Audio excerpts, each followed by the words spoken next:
I didn't feel like going. My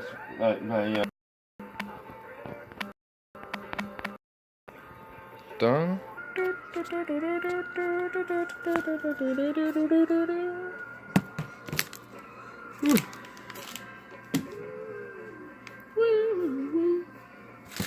Gonna reheat. trees. Simonson, he was the first to learn the secret of soil and green.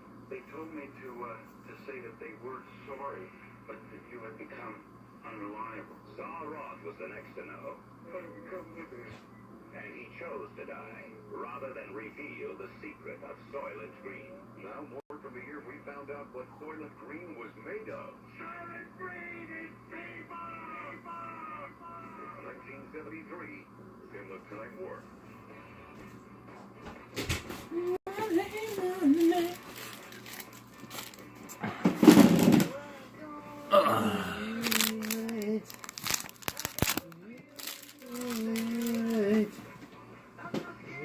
Next that is the Ferengi.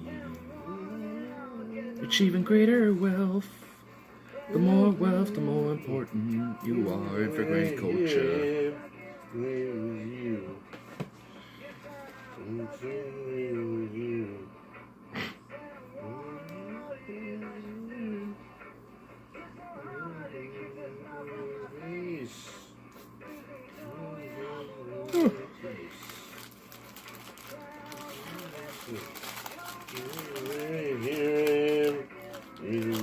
Have a little taquito.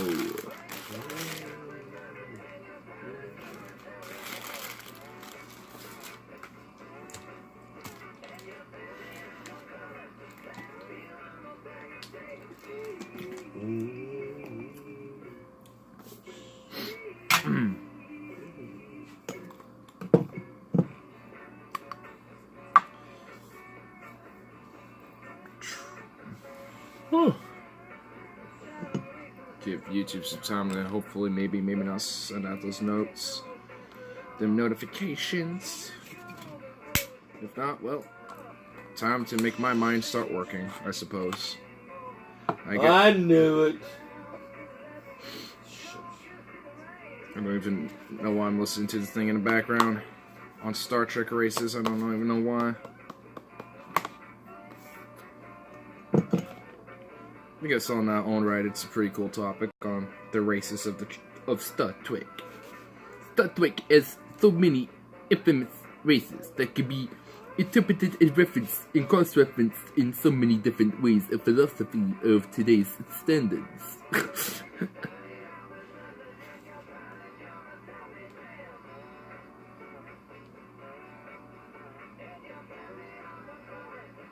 I don't know, if I had to like pick my favorite race, it'd probably be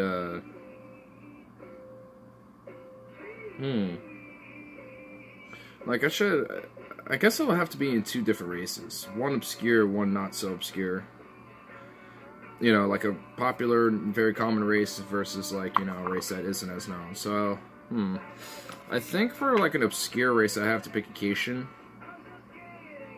which is like a cat-like race, and there's Good choice, partner. And then there's this, and I think for popular ones, I think it'll probably be Vulcans, honestly. I love their rationalism and their stoicism. And their need for reason. I love it.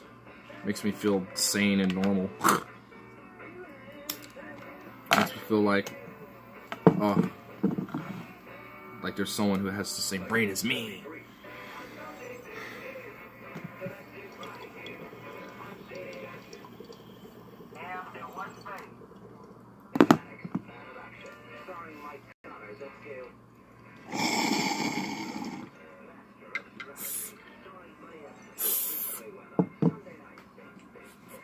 Well, I'm glad you had that spade.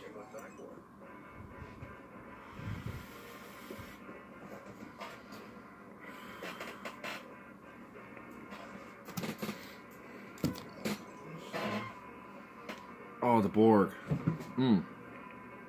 That reminds me of another good Star Trek race, the Borg. That one has like a very major fascination for me. Because they're so... because in a way they're definitely got a personality and a character, the Borg. I think that's a big interpretation or I guess a misinterpretation of them. It's like they're just these blandless, hive mind, like just drones essentially. While it's true, it's like on that own right, it's like there's still a philosophy with that, and there's still like an ideology and still like a character and a personality behind those Borg. I mean, because they definitely used to be, for sure, at one point before they were assimilated. In essence, the Borg is essentially taking all these different characteristics and traits about other races and adapting it to their own. So in a way, that's why I have such a fascination with them. Because it's like, interesting. I'm definitely not about that assimilation life, though. Like, if I could be a Borg like 7 of 9, I'd totally do it. Because she has traits and attributes about her that no one else on the Voyager crew can do, essentially. So there's a lot of pros to her being part Borg, essentially. And then, being dessimulated into a human in a sense at that point. Which I think is just more of me tapping into my transhumanist side, where I'm just like having an idea of like augmentations or implants done where they will make you essentially like those attributes that you're augmenting way more superior than they once were. Like, I can imagine 7 and 9 having some serious like strength, like, because I can't imagine, like, because she wears that outfit over herself, and if we look at like with the Borg Queen, she, like, the Borg Queen is literally just half a torso and a head, and the rest of her body is those augmentations. So I can imagine the rest of her body being pretty much a machine, essentially, of nanobites, being far more stronger than her essentially normal body would have been. So there's definitely a sense of genuine, like, technological advancement with the Borg that's profound, especially throughout the other Star Trek races, which is so interesting to me. It's like, damn. Like, on one hand, I like revere the Borg, and on the other hand, I like fear them. It's like a revering fear, because it's like they go one extreme, and then like the other races are basically the other extremes in a sense, and then there's no kind of equilibrium in that type of thing, which is kind of interesting. And a lot of these different Star Trek races are basically the extremes of different philosophies, just kind of hashing it out, which is really interesting, because you got the Klingons, which are basically like this honor-based feudal monarchy type of system, and then you have the Federation, which is a federative republic, basically. And then you have the Romulans, which are just like a military republic. The Cardassian Dominion, like that one is very like that one's like I hear, at least my dad has made references to saying that they're kind of similar to Germans in a way, and I don't really see that, but they're definitely quite a peculiar culture, very conversationalist, the Cardassians. And then you got like the Ferengi, which are like basically the uber anarcho-capitalists of the galaxy, which, like, to the point where they have a religion off of it, which is like, whoa. It's like, oh my god, the Ferengi are insane. But yeah, there's a lot of different races, so many different philosophies that just are basically the extremes of like different philosophies that we have of today. I'm a loading my grain machine. I'm a contributing to the system, the breakdown scheme. Damn, son.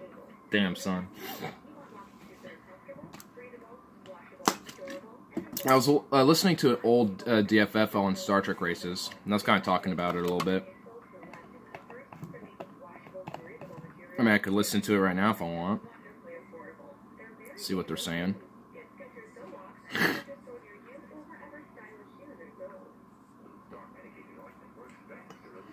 They're actually on the Ferengi. Ferengi. Yeah, dude, for real. They're actually talking about the Ferengi right now. Funny enough.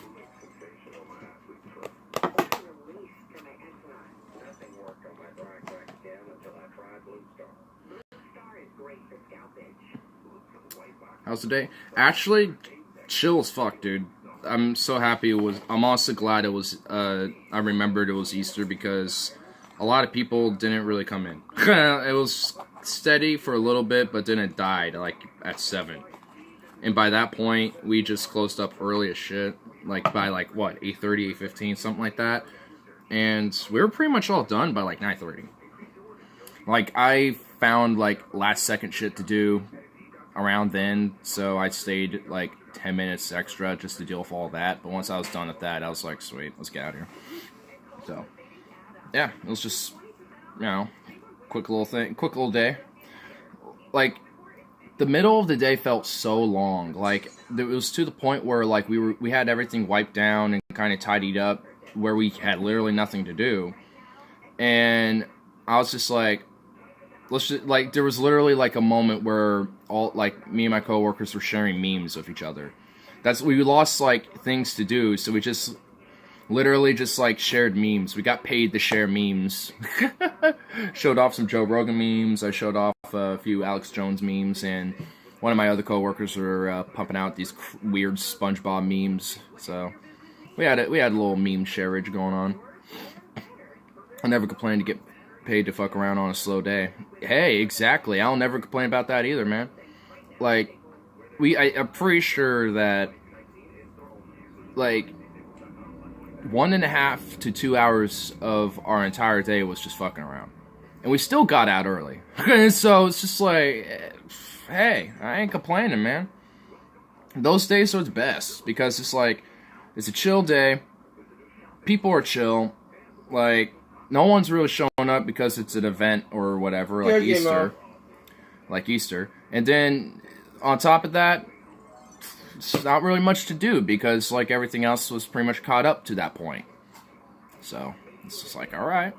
Or, you know, caught up enough to where we didn't really need to go back to it, and, you know, because it wasn't necessarily a priority yet at that point. But, yeah, it was just an easy day. You know those boxes in a dumpster behind a restaurant grocery store where you dispose of dirty cloth wraps, linens, and towels?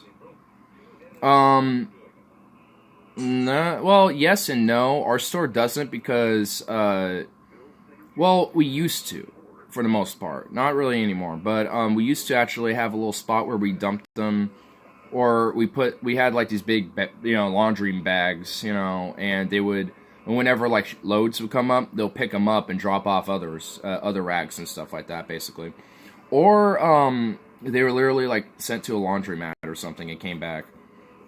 Either way, we didn't really do that after a while, and we started using these like more, I guess they're like eco-friendly disposable ones, which actually work pretty well.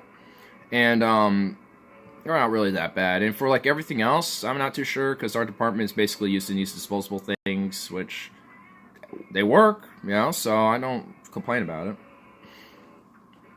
When I first started at my permanent job, we had a guy who every day at the slow point around 2 to 3 would go out, lay in the bin on towels, shoot up and nod off for an hour. That's how I steal slow days. Damn, son. Damn. Well, I guess so, huh? Like,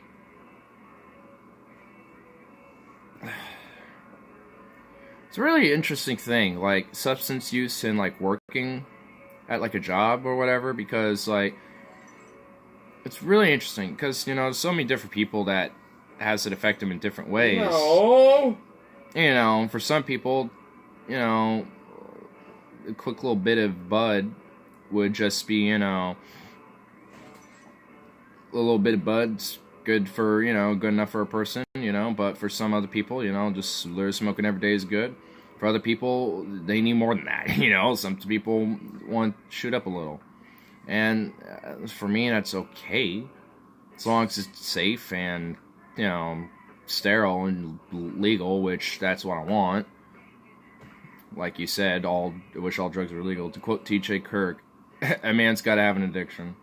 I don't know about that, but I don't necessarily disagree, I suppose, because, in some way, shape, or form, humans are addicted to something. Whether it be like social media, drinking, coffee, gaming, shopping, anything, dude.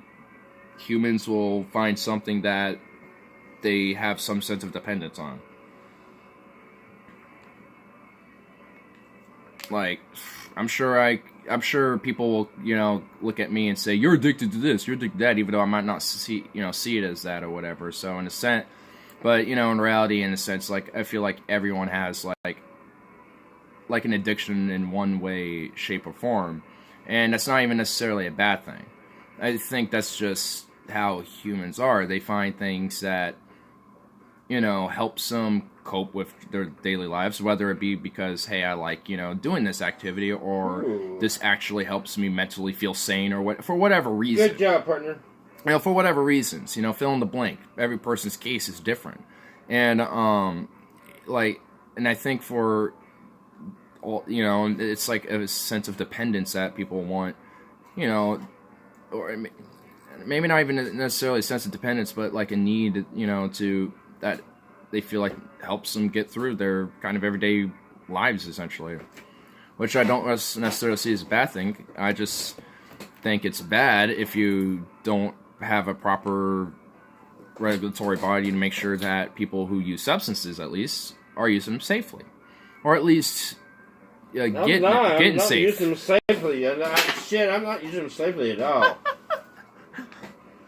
Well, I guess that safely is relative to, the person that I guess safely as like the substance is not like laced with like fucking tar or some shit. Like black tar heroin or whatever the fuck. Like I'd rather that person have dimorphine, which is like the medical version of that, than black tar or whatever the fuck, or crocodile. Black tar heroin, I haven't heard that in a while. Wow. Well, now there's like, I know they're coming back and it's going to be legal in Oregon. Oh, well, not like that. Like, if heroin to be legal, it will literally be like the medical grade shit, like dimorphine, or maybe even like other medical versions of it. I'm sure there's others out there besides. I can smoke my weed and smoke my crack and smoke my heroin. Well, you wouldn't necessarily. Everything. You wouldn't necessarily need to do crack because you could get the actual good shit, and I guess there's a way. I see it as a sense of like how a dispensary work. You have like, you got your flour, which is the traditional way. And for like, and then you'll get like your extracts, which will probably be like, for like Coke, for example, that'll probably be like, you got your rocks, and then you got like the pure cut extract shit. Actually basically, how you smoke crack? You get a little bitty you get like a tube, yeah, and you get some skull. Basically, that's basically like carrying proud of stuff. Carrying. What? A scaring proud. I can't even talk. It's all good. You mean like a little tube with like a like what you scrub in the kitchen. Oh, like one of those little brush pipe cleaner things? No, actually, oh, like one of those. Go. In other words, it's that steel wool shit. Yeah. Yeah, steel wool. Yeah, steel wool. Okay. You want to put that in that little tube, and basically, then actually, when you put the little tube, you want to put the crack on top. Well, yeah, like on top of the little. Right. The M piece, yeah. So when the tube, you put the crack on top, and then you smoke it. For the other side of the tube, yeah. But the first time I ever smoked crack was out of a weed pipe, because it was laced. Was out of a weed pipe, and they had already put crack in there. It's just basically it's just a little rock. Just kind of like a little resin ball if someone was like collecting resin or something. It's white, but you put it in there, and I just pass it around the room and says, "Okay, I'll take some." I took some, and bam! Wow, my mind just. You didn't realize what it was until you already had it. Is this weed? No. No, this is crack cocaine, fool. This crack cocaine. Oh, that's good shit. I've smoked crack several times before. More of that shit. But I've man, smoked crack several times before. I know he's talking about steel wool. Yeah. Yeah. Yeah, the skull, the pusher in the... Like a filter grate for your bowl. That makes sense, yeah, because if over time, I'm sure that rock is going to burn up, so it probably will act like, Scoobies with smoking weed, and it'll just, Well, get inhaled. it filters through that and just... Yeah. Oh my God, that's purple and light. Oh shit, man. Oh shit, man. Oh God, damn. I'm sorry, Lord. I'm But sorry. man, Wow. there must have been It's mind blowing, but the only thing is, it's highly addictive. That's the problem. Yeah. You think marijuana's addictive? That's addictive. Yeah. If you really got on it, I was a photographer back in the day, Mm-hmm. and I'd come back. Yeah, you would travel and all that. After 6 months on the road, I come back to Dallas. I'm ready to party with crack cocaine and everything else. Oh yeah, the babe come around, had this black girl on us still in a van, and no, she was hot. But the only thing is, you can't get hard on crack. Kind of like, how whiskey, or I guess alcohol in general will make the term, well, it's the term whiskey dick, but basically it like... Yeah, but man, she's ready to go.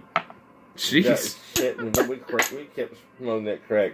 Oh my goodness. But yeah, man, but if you're not on the road, and I went back on the road, but if you're not on the road and you're doing it every day, You'll like... You start chasing it. Yeah, you'll be a major chaser.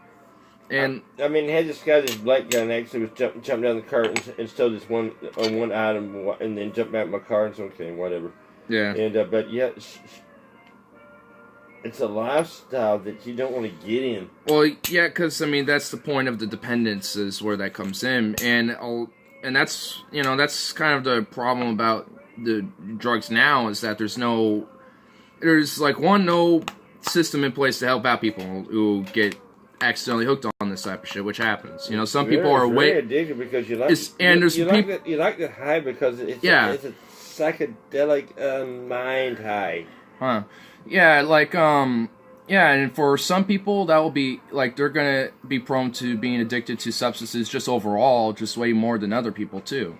So, there's always there's people who are always gonna have issues with substances. There's people who have severe alcohol problems, and yet that's still illegal and still fine. The problem is only that's about 15 or 20 minutes. Yeah. And also, I want some more of this shit. Shit, okay. Yeah, by that time I've been 12 midnight or 1. I know I dropped some on the floor. I know I did. I remember, I think I did. Let me start going through this room piece by piece and see if I can find another rock. So you're skirting this room. And that's where the hook comes in. Yeah. You go into skitching, but you just go into skitching and you're tearing this motel room apart.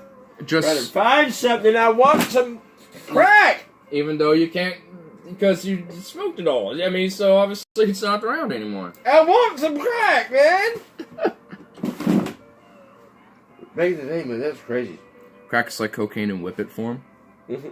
Yeah, crack makes you feel like a kid again. Jeez. Jeez, what am I getting into? Pressured into this shit? It's a rock. It's a cocaine basically mixed with a soda powder. Yeah, it's just such a there's never. Do me a favor, never smoke it. Yeah, never smoke it. I know there's substances out there where I'm just like, I know I should not do that, and there's others where I'm like, that probably won't be so bad for me, you know? You can drop marijuana. You can drop it. I don't know if I hadn't been on the road. Shit, it been lawful. Yeah.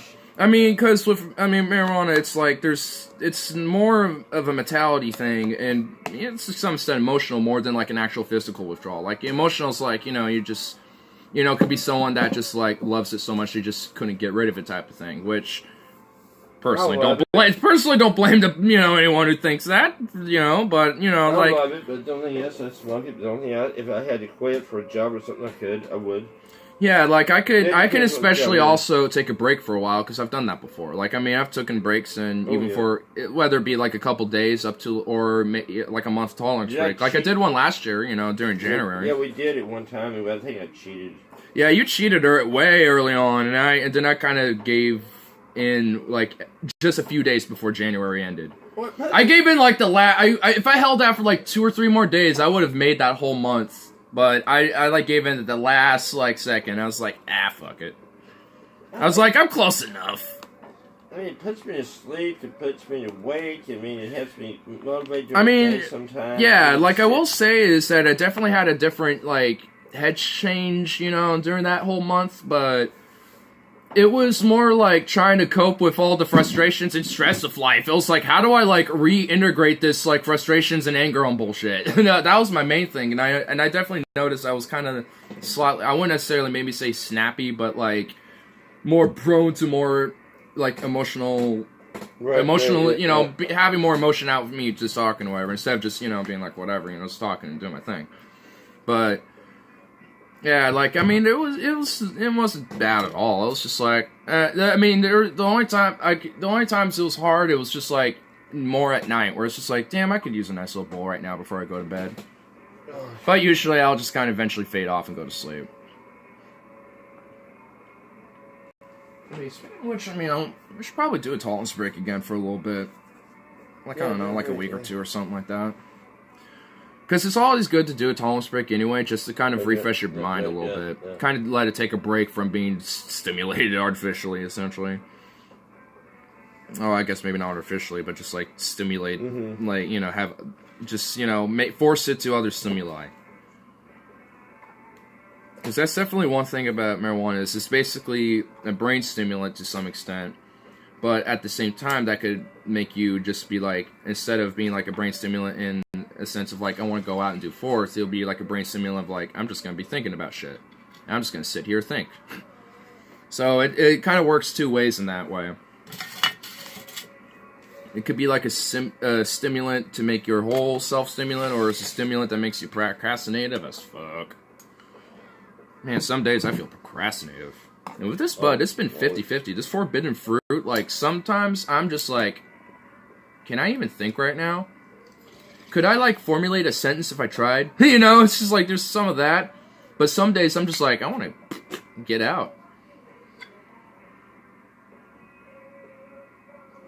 This is a very peculiar bud, because I've gotten, like, different highs off this. It's weird.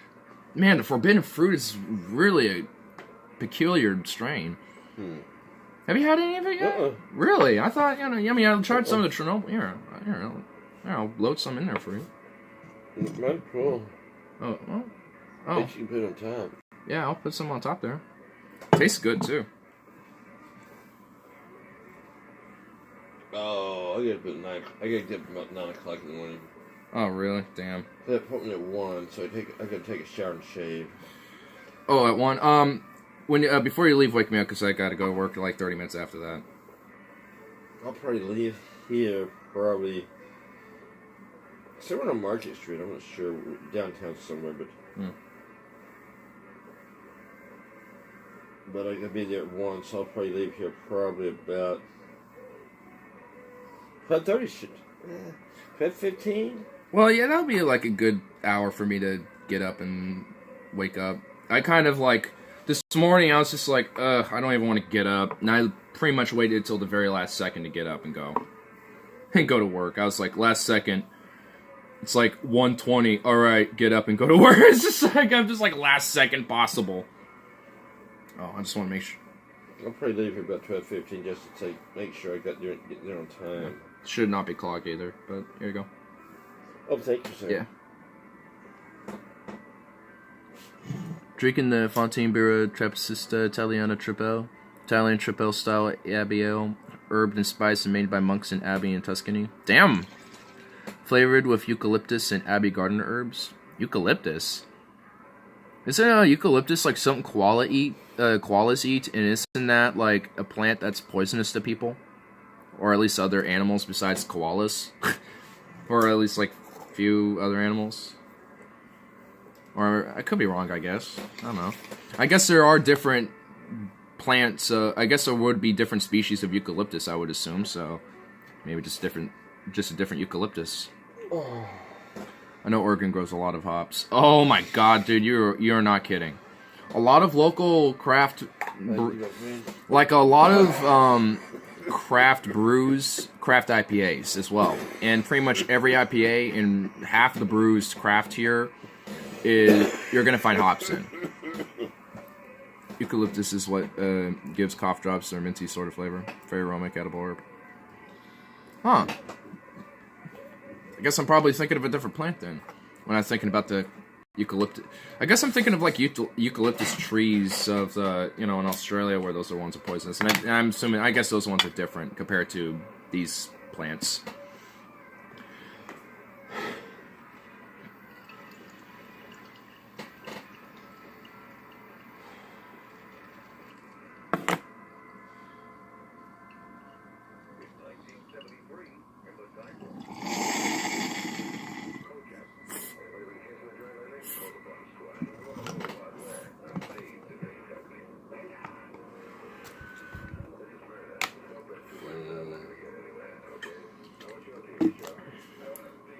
Eucalyptus is a tree, people can eat it. Huh.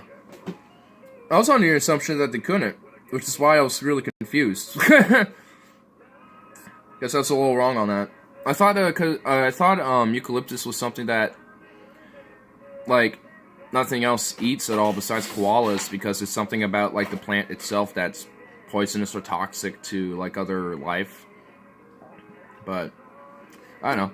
Guess I was just wrong. Maybe it was a different plant I was thinking about. There's a lot of plants that are like that anyway. There's like a flower that literally smells like death. I mean, like, if you can imagine what a rotting body smells like, there's a flower that smells like that. So you can, like, I mean, they're out there. There's plants that are just really toxic and shit, and make off, like, putrid smells. It's medicinal, man. Hey. I'm not saying plants aren't medicinal. I'm sure you can make a poisonous plant a medicinal herb pretty easily. Like, I'm sure there's, like, plants you can mix together where, like, one plant can neutralize, like, the toxin of another plant and so it allows you to have, like, the other properties of the other plant or something like that. Father Acid in the Sky wouldn't have put an herb on Mother Gaia if it wasn't for people to consume, to commune with the higher planes, man. Man. Damn, bro. So woke.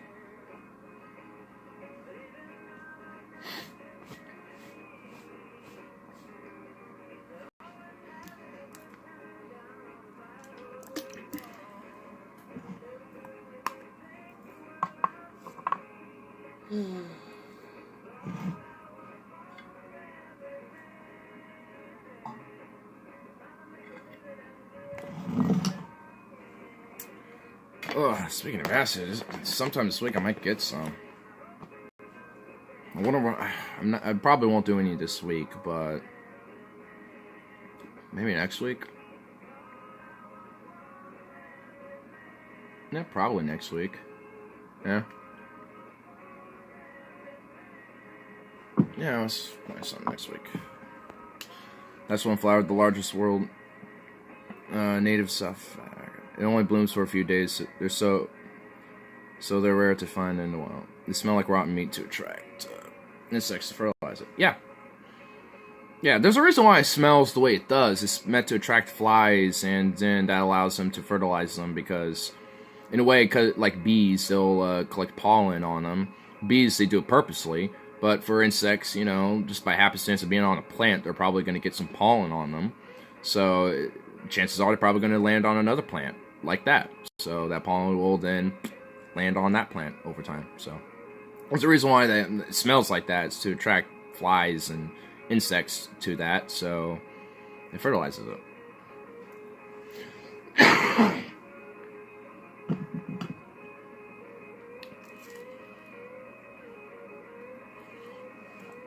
guys see between stoner rock metal festivals in Portland and Seattle?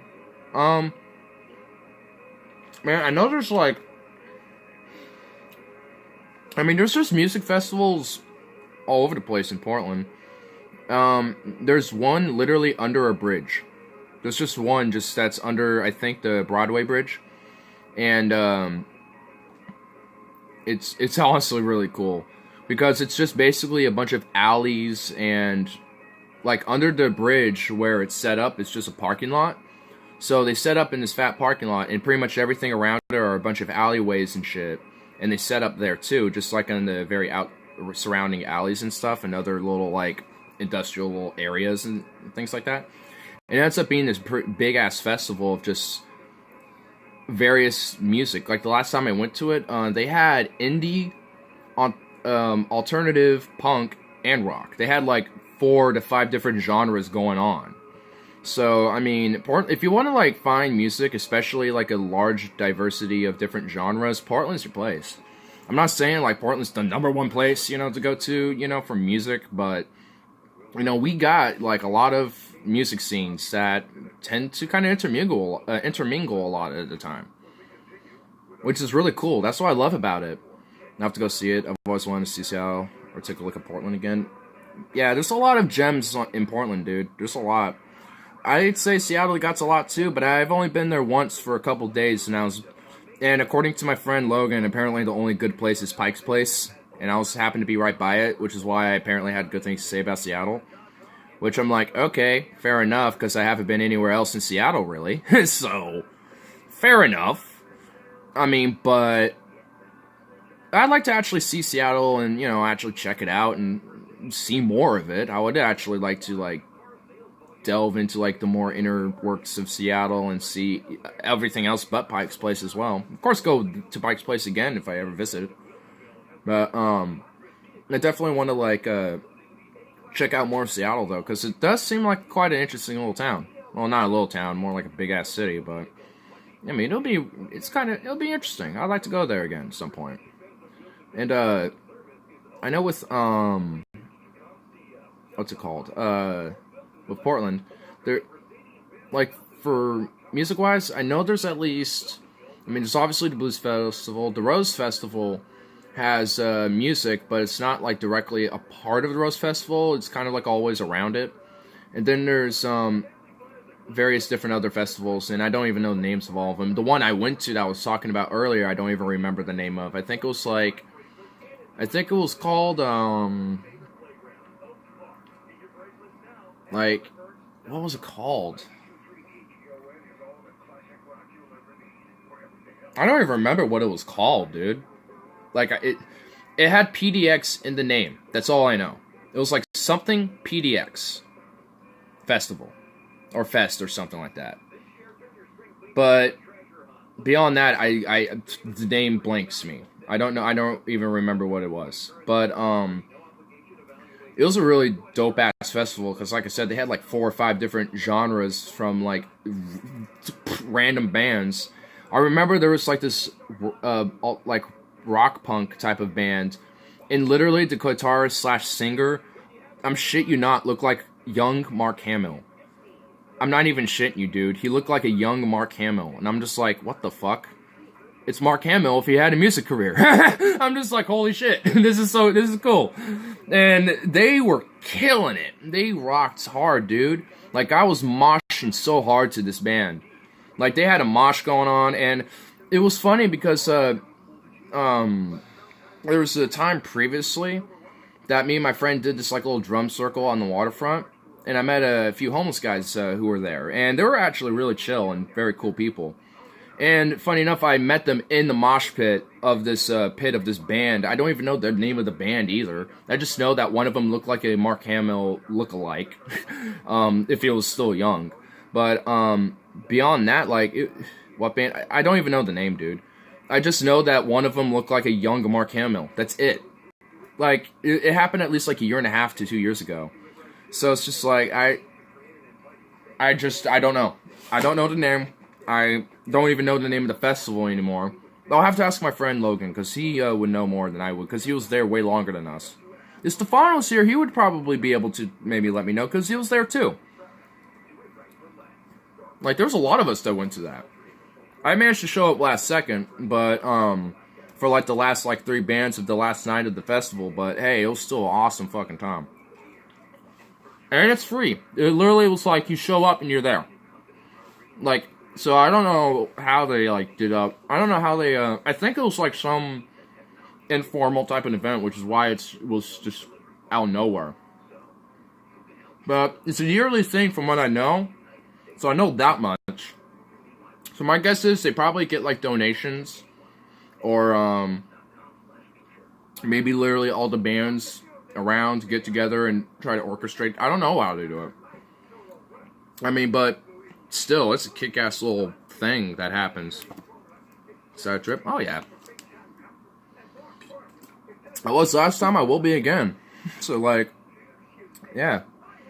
I was even, I don't even know if you noticed, but I was thinking earlier, when I was like, speaking of acid, when you were talking about, like, the father acid in the sky or whatever, I was like, speaking of that, I was thinking about, like, I'm probably getting some this week, but I'm probably not going to do it this week, but maybe, like, sometime next week, maybe. I don't know. I'll just have it just so whenever I want to, I have it there, so. But when it comes into my mind, I feel like I'm alright to do it. I'll be like, alright, let's get it. Let's get it. And I kind of want to just have it be more chill. Not, like, exert energy like it was last time. Like, what I'm thinking is just having one of my friends, probably either, like, Harley or Tyler or something like that, just chill with me and just have a conversation and shit. And in case I start going south or whatever, you know, they can be there to be like, hey, it's all good, bruh. It's all good. You know? Are you ready to see some shit? Bruh, that's kind of what I want to happen. I actually, like, what really disappointed me about my last trip was I didn't get enough visuals. I thought I was going to get, like, some visual shit going on. The most I got was the kaleidoscope tree that I have, like, famously named now by the bar I go to all the time. like, that's the only thing I had so visual. I gotta be open to it, man. The wheels come off anytime. Yeah, that's what I mean. Like, I'm open to knowing that will happen, potentially. Even, maybe not this one, but maybe the next time I do it in the future if I decide to, you know? And, you know, on one level, I'm alright with that. And that's kind of why I want to have at least, like, that homie to be there, to, like, you know, to keep me on a level to where I'm chill. And I'm not freaking out or whatever, you know what I mean?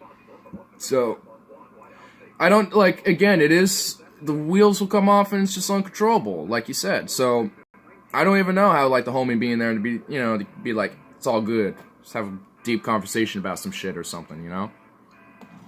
And Tyler pulls a knife halfway through and then you're not. What? Nah. Yeah, he has a pretty interesting, I wouldn't say fascination, but interest in, Varg. But I wouldn't say he would Uranus me. I can't even say his name right now, dude. Euronymous. There we go. Like, honestly, there's actually something interesting about Tyler, though. He actually is, like, kind of ambiguous about the whole Varg thing. He's like, yeah, it's questionable whether he was in the actual right to do so, but, you know, I think it could be at least put into question. I'm just like, fair enough, because I think, I you know, on some level, I think that could be a thing. But, you know, at the same time, I don't know, you know. History's history. Just remember, it's all brain chemistry. You'll experience a state of consciousness you'll never have had before. Oh, yeah. The last time, it was a state of consciousness I've never had before, which is why I was so, like, whoa! You know, just like, I'm gonna exert. I'm riding a bike. I'm hearing shit. The winds. The sounds of the wheels, the sounds of all the mechanics, oh, the little sidewalk, you know, beeps things, you know, where, like, the walkways and shit, like, going boop, boop, you know, boop, boop, boop, you know, all 4 of them going off, you know, and just, like, going past them and hearing, like, that shit was, like, whoa to me, dude. I think so, too, yeah. Like, I mean, that's why I'm not, you know, nervous. I'm not even really necessarily nervous. It's more about, like, it's more like, I mean, is there even a word for how I could describe?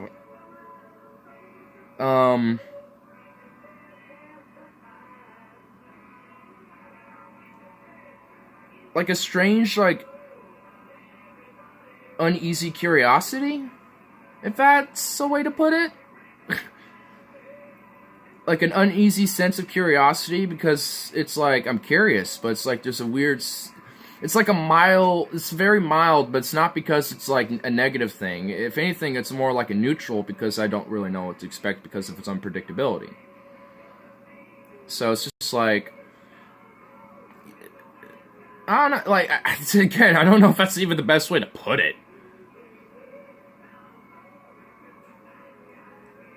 Like, I'm trying to think of the best way to put it, and I can't even think of a way.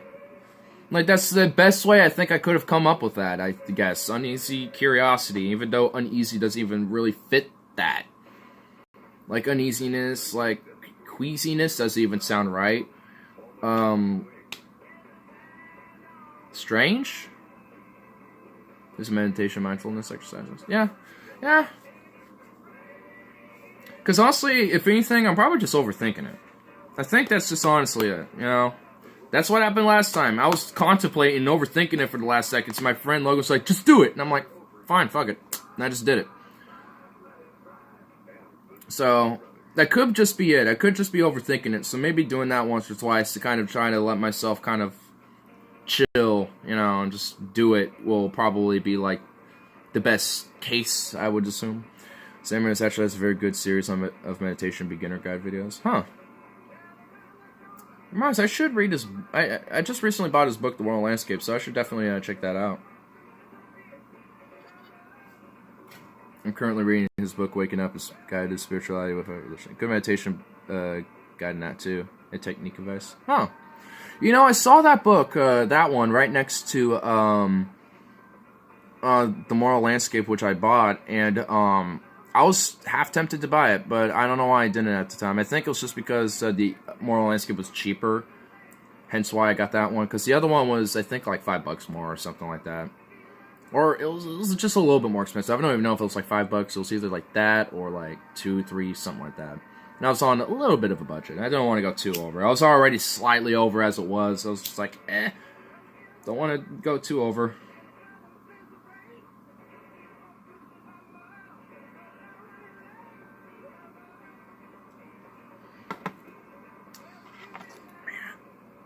Gotta do like some bowl cleaning sometime, dude. This bowl's getting like absurd.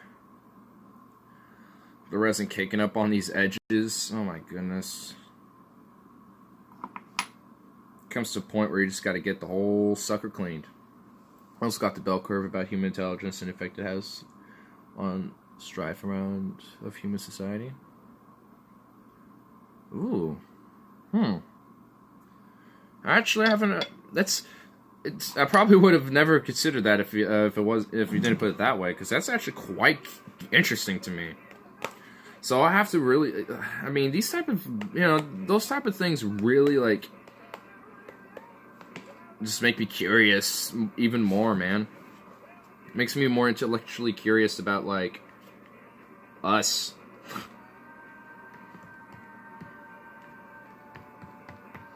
I mean, which I think is, is why I'm so... I think that's why, I think the best way I could really put my overthinkingness of probably doing my second trip is just because of my intellectual curiosity. I'm thinking too much what may happen instead of just acknowledging this unpredictableness of what will probably happen. I kind of get an idea. And I definitely know I can have some sort of an idea because I did it a microdose once prior already. So, I'm not, like, really, like, I guess it is just, essentially an intellectual curiosity, because I would definitely say that it's an intellectual curiosity to experience a new state of consciousness, to understand and try to see what that type of state is, and to learn more about that, because in a way, because learning is, expanding your own intellect, and to experience something anew, you would be learning something out of that, or at least that's the idea. I guess can't say for everybody, but in a sense, like you will be, having new information Not only that, but new neural pathways being constructed because there's new chemical reactions being made in your brain due to your new state of consciousness. So even in the afterwards, those pathways have already now been built, thus have been being formed, will expand your own consciousness in some extent. Oh, like, once you're done with your trip, you're going to be like sober, normal self again to some form. You know, you won't be like... You get addicted. Huh? You get addicted. Well, yeah. I mean, because and that's what I was mentioning about, like, how some people have more cases of, you know, being a lot more addictive than other people. Like, knowing some of my genes, considering dad and stuff, like, yeah, I probably am leaning more on the side of more likely, or at least more prone, you know, chance to that type of dependence, you know, addiction. But I think with acid, though, it's like, to me, that's something I even would not do on, like, a regular basis. I'm already like, should I wait a while before I'm thinking at least getting it to have it, but I'm even then, I'm like, should I wait a while? Because I'm like, I don't know if now's a good time, but maybe later. I don't know. So, you know, even then, it's like, I want to wait a little bit. So, stratification of intelligence amongst human beings.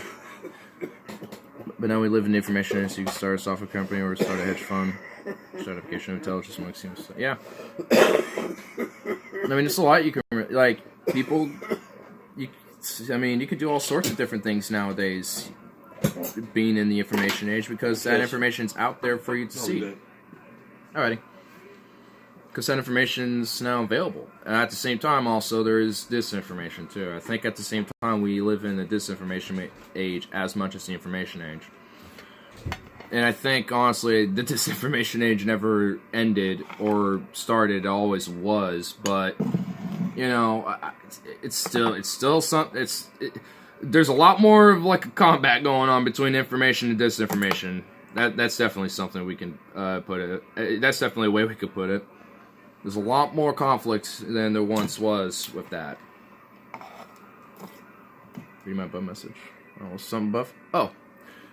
Didn't even see that part. I thought that was still out. Well, anyway. If you're living in Massachusetts, on the field of barley next to your neighbor, then have an IQ. If you standard deviations above the mean isn't good.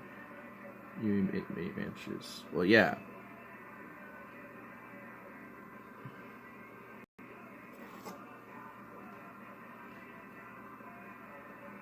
Well, back then, you know, we never had... Well, yeah, I mean, back then we never had the, you know, the information age and everything like that. Like, because, you know, we had... Like, because over time we had to have, you know, learn and adapt over, you know, at that time. So, yeah, 10,000 years ago, you know... Yeah, sure, humans might slowly start getting their IQ points built up, but didn't really do too much, you know, at the current time. But you'll start... Over time, we slowly see new innovations pop up and spread, just, you know, very slowly. And then eventually, it got a little faster. It got a little faster. It just got a little faster and faster and faster. And then shit like, you know, after, like, the wheel, you know, we got, like, chariots and horses and stuff. And then, you know, give us some time, you know, we got aqueducts, you know. Romans, you know, were known to have made, like, the first primitive forms of concrete. And aqueducts, etc. So, you know, innovation, technology, advancements, and, you know, we get kind of some minor setbacks, but it slowly progresses a little bit. You know, it's a major flow where, you know, information has slowly evolved and expanded over time, but it, you know, wasn't a quick process at the start. It was very, very slow. It took a while for us to get to, you know, what we got now. I mean, to be fair, we could have probably been here even sooner. But now we have an age where a super intelligent person can start a hedge fund and dominate society. Yeah. Like Jeff Bezos. Like, that motherfucker came out of nowhere, dude. Like, seriously. That guy came out of nowhere. Like, who the fuck was he before Amazon? You know? Like, I never even knew his name up until, like, last year or something. Like, I knew of Amazon for a while, but I didn't even know who fucking ran it up until, like, a year or two ago. It's just like, what? Who is this motherfucker? Where'd you come from, you know? I mean, you are right about that. Anyone who has enough smarts and wits and start some basic little thing and dominate the fucking world. Like Bezos, you know? And at the same time, they could probably do so to try to push innovation, like Musk, you know, for example, Elon Musk. At the same time, he still does his own forms of exploitation. Tesla ain't no, you know, harbinger of, like, you know, advocacy for workers' rights, you know? But Jeff Bezos even started gaining notoriety even back in the 90s. What the fuck? So he was gaming it from the start. Jeez. People game system easily. And honestly, even small Joe people like you and me, we can game the system. Not to the extent as someone like Bezos can. At first heard him in 2014-15, had the same reaction. Huh? Who? Never heard of him. Exactly. See, you heard of him a little sooner than I did. Probably because you're a little bit more delved, you know, into like the social media internet sphere than I was. I'm kind of dragging a little on that, I guess you can say. But I've heard of him like, what, 2016, 2017? Somewhere around there. And I was like, who the fuck is this guy? Oh, the leader of Amazon? Oh, the head of Amazon? Wait, how much is he worth? What? Huh? It's like, what now? How did he just come out of nowhere and rise with all this fucking wealth? And then to find out, didn't Amazon or him himself, I don't know what specifically, didn't pay taxes whatsoever in 2017. I think that's when I first heard his name, is because CEO of Amazon didn't pay any taxes in 2017. What?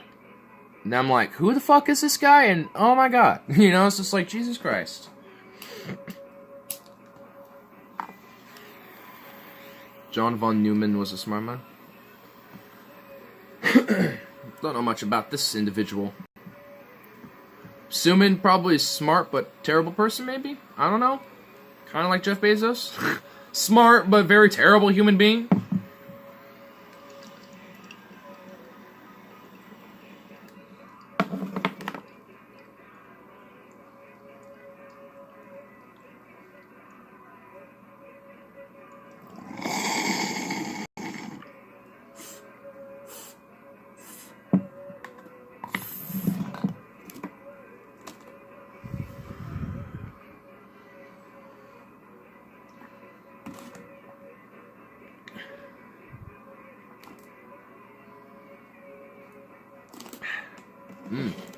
Snapple.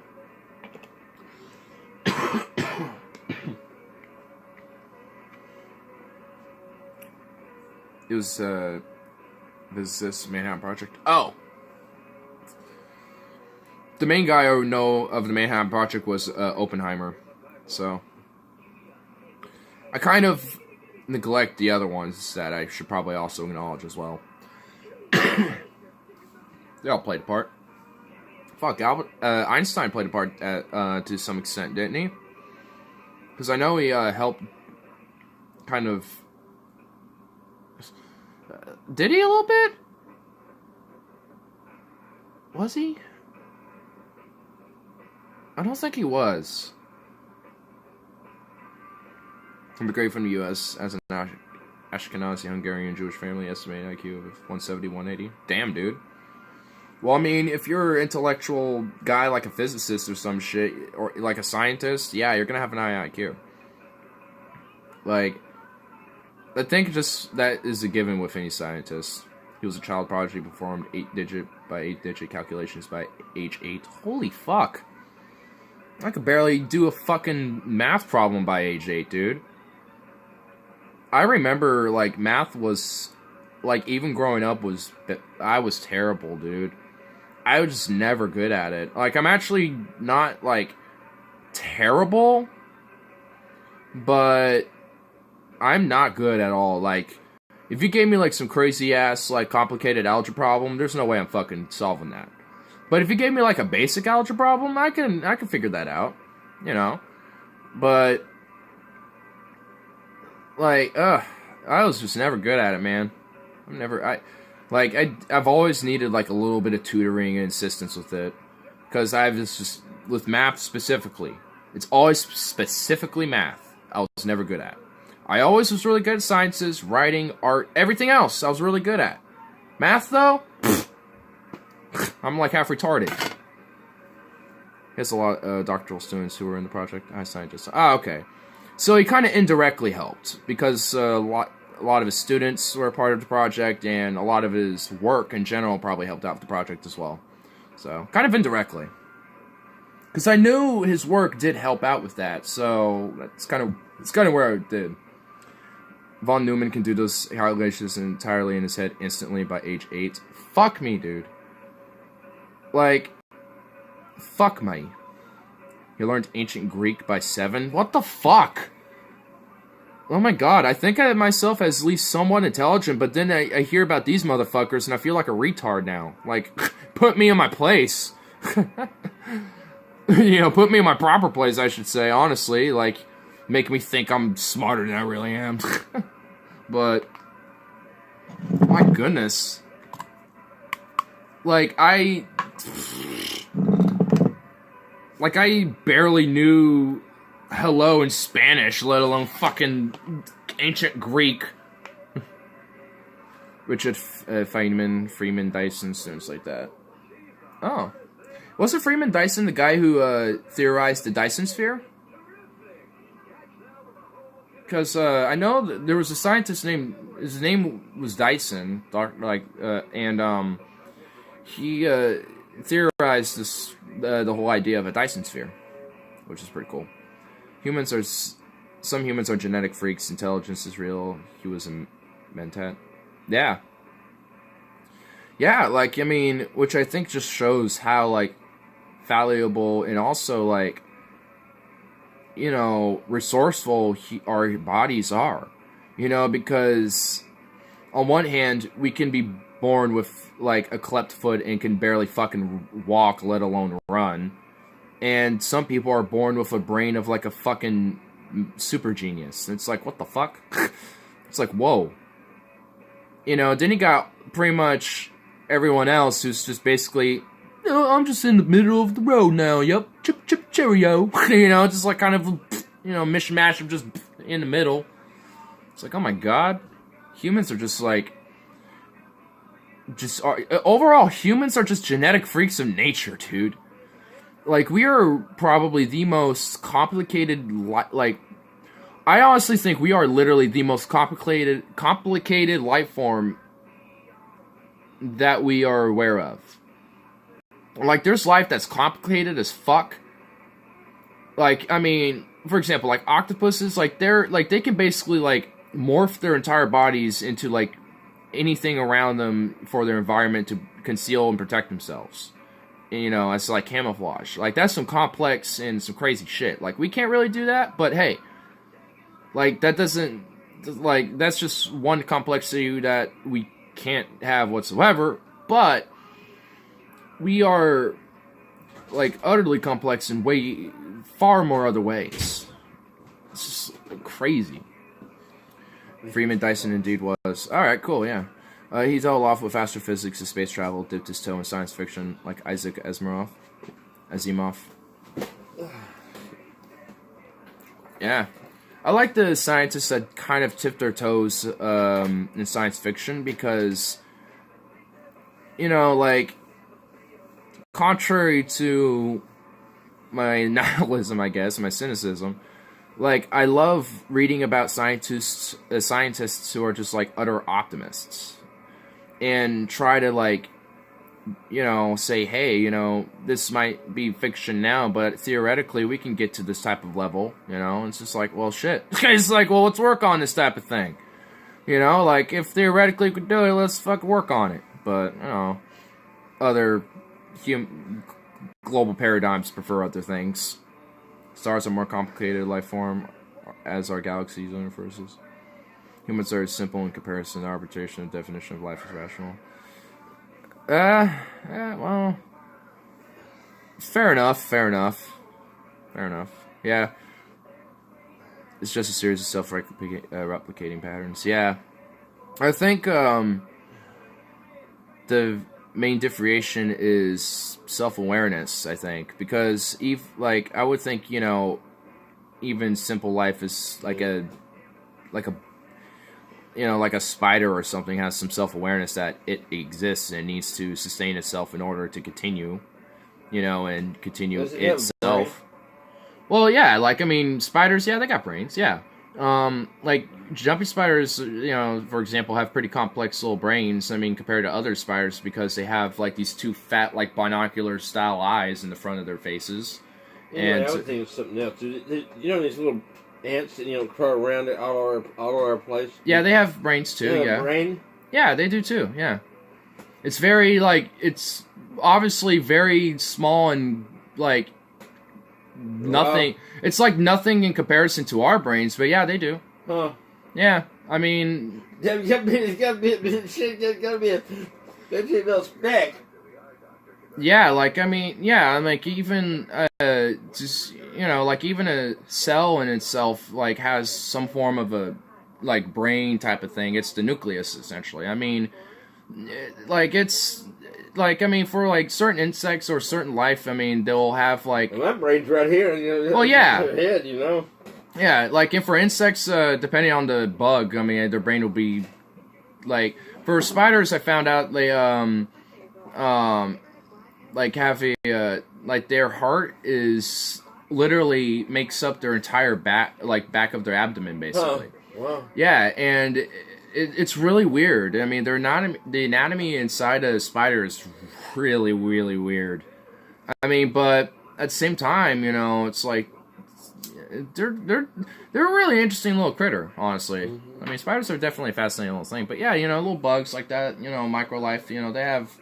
It's not like a brain structure like ours either. It's a different form of a like birds, for example, have a different brain structure compared to other mammals and other mammalian life. Most mammalian life has this one type of structure, but birds and I think other reptilian life too. I think I don't know exactly have different brain structures that are similar to each other, but.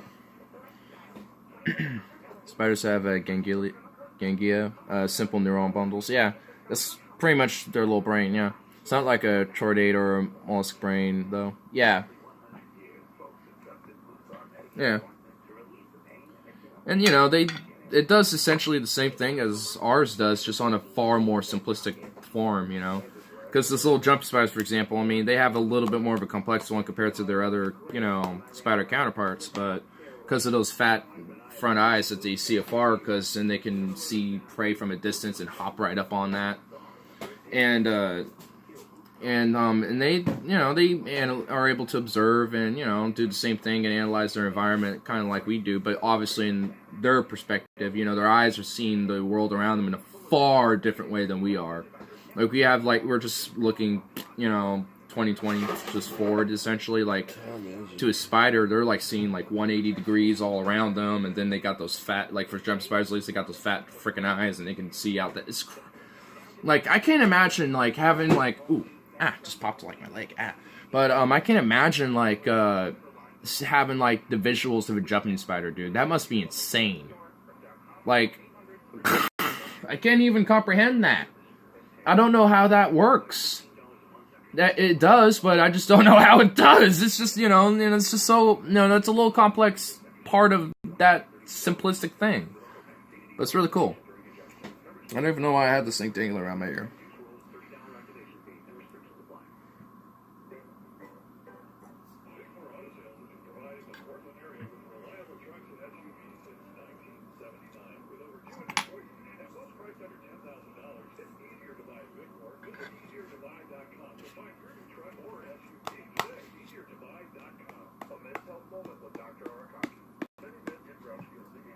Boom.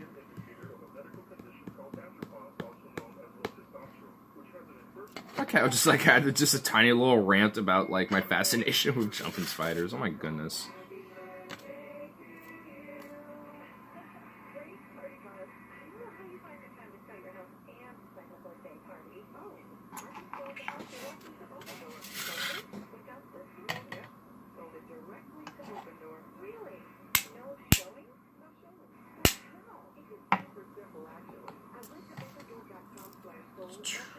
Ugh.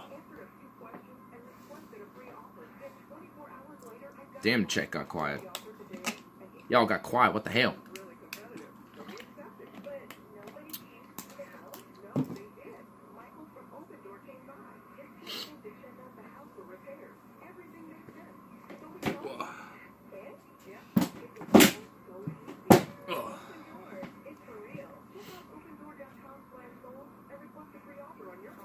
Come on.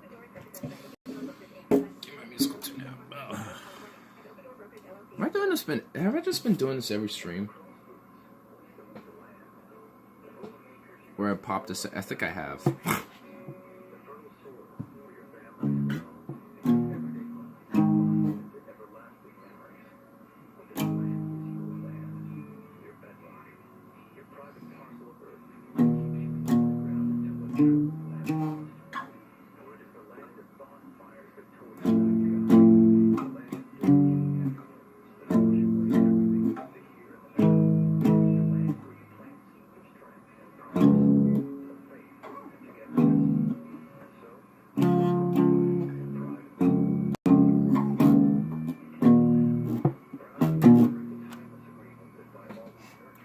What the hell you mean, boomers? Whoa, Joe coming in here all out of nowhere, just like, whoa, what's going on? What the hell do you mean, boomers or retards? What the fuck did I miss? Holy crap.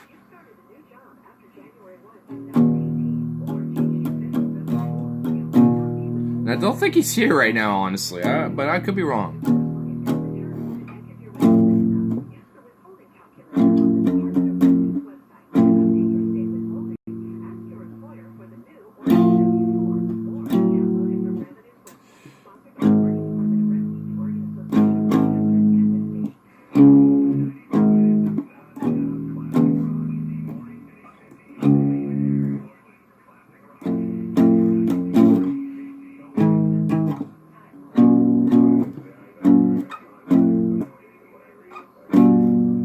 Oh, I think it was that.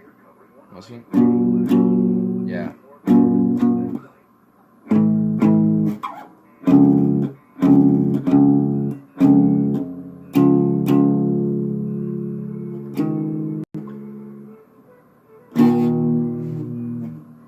You hear, boy? Sorry, last stream, what you said. Oh, it was something from last night. I don't remember half the chat from last night, so.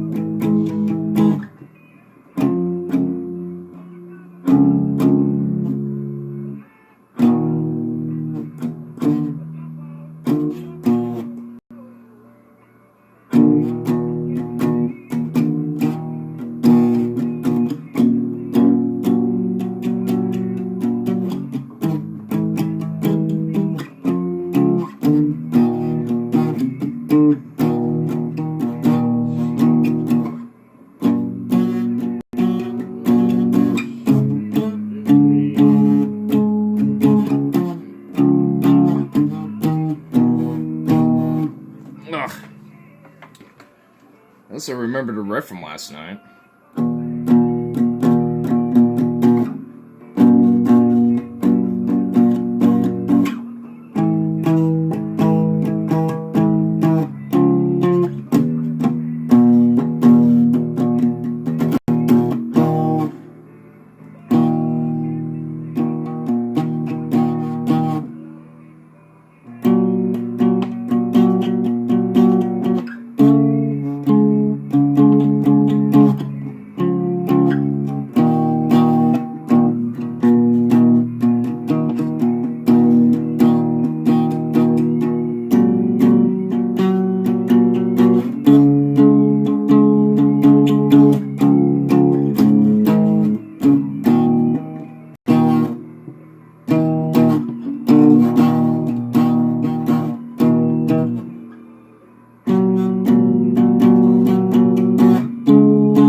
Yo, what, MC? What? MC? White MC? What? Bruh, check out, bruh. I made this lick last night that was pretty legit. So, I'm actually working on it right now. But hold on, what'd Joe say? Oh, hi, our leader of the egg. Yes. How come you aren't so late anymore? Because usually when I am, I never get get my beauty sleep. Yeah, because I mean, it's usually what this time I have to do it on the weekends.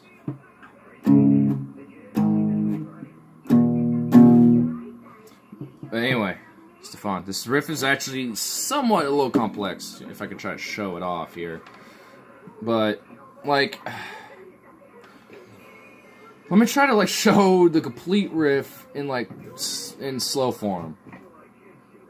Which is just, like, I mean, it's actually kind of simple, but it's kind of complex with the dexterity on the bass. This is, like, the first part.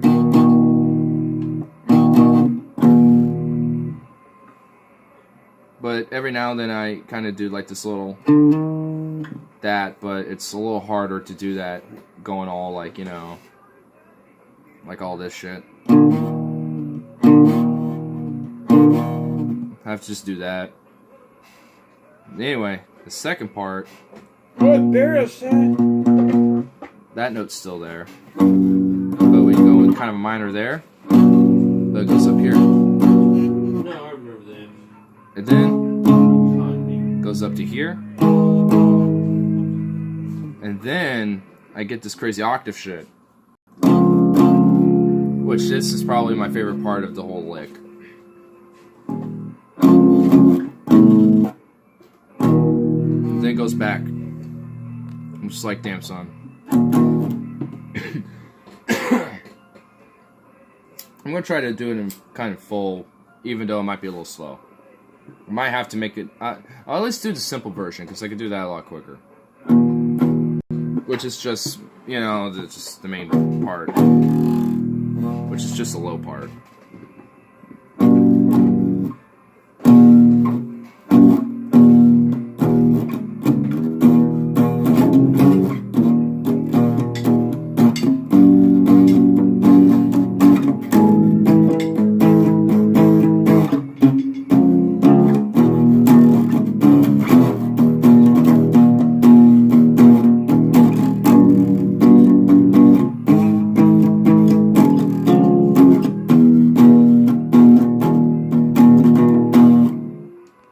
That I got. But adding those higher parts is getting more challenging. Well, I guess less challenging currently. But there's still a challenge.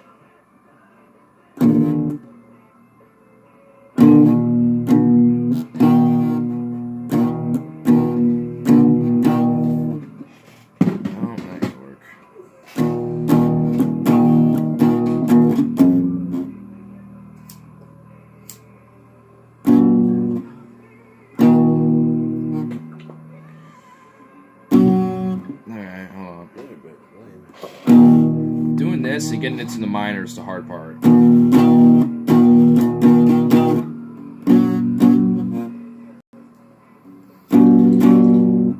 That is hard. Currently.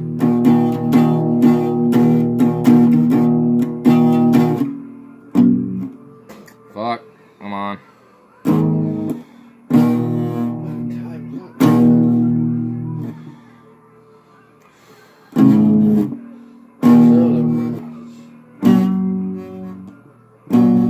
Almost got it.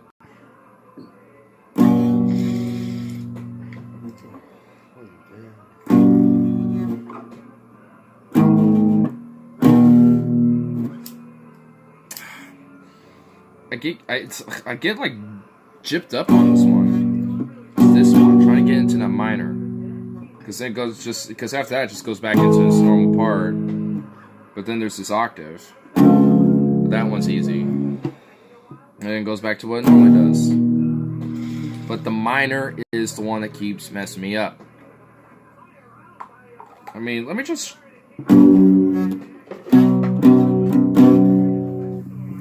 see, that just don't sound good to me. that does, because it works with this one.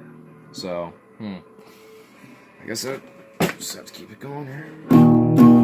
Get out of the way, you buzz.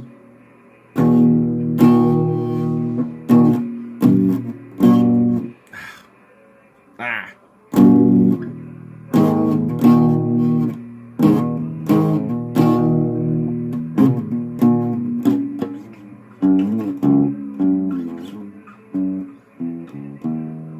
Okay, well, whatever.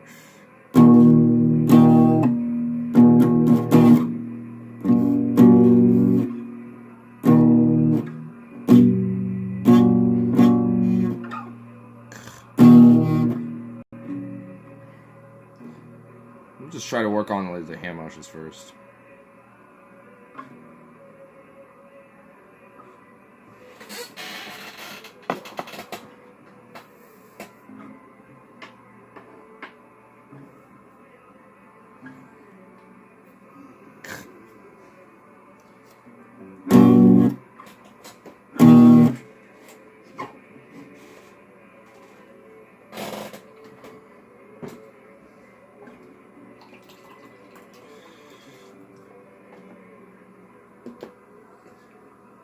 Oh, I think I figured it out.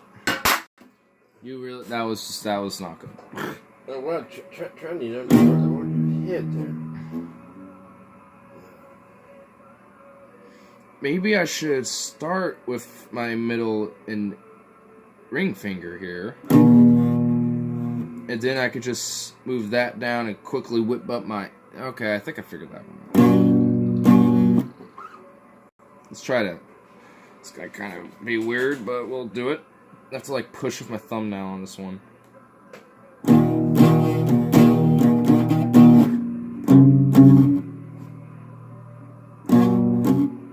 Almost, but no, not quite.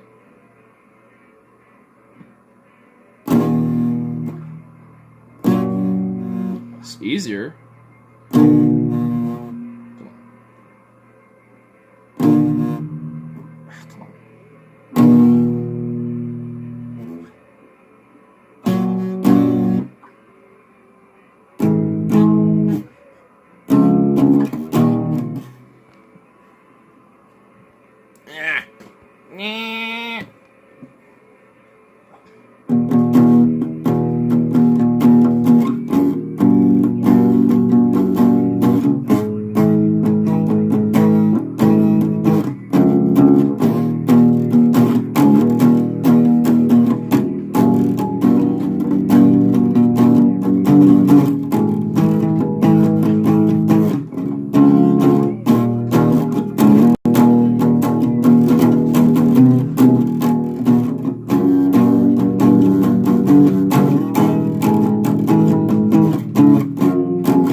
I could do the simple part of that riff pretty easily, but more complex shit of it, it's a lot more harder on me. But in time, I'll get that a little bit more figured out, I tell you what, yes indeed.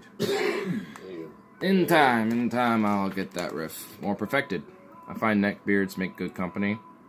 Dude, I heard the Big Chief meetup they did was awesome. And I am jealous I can't go to these type of things.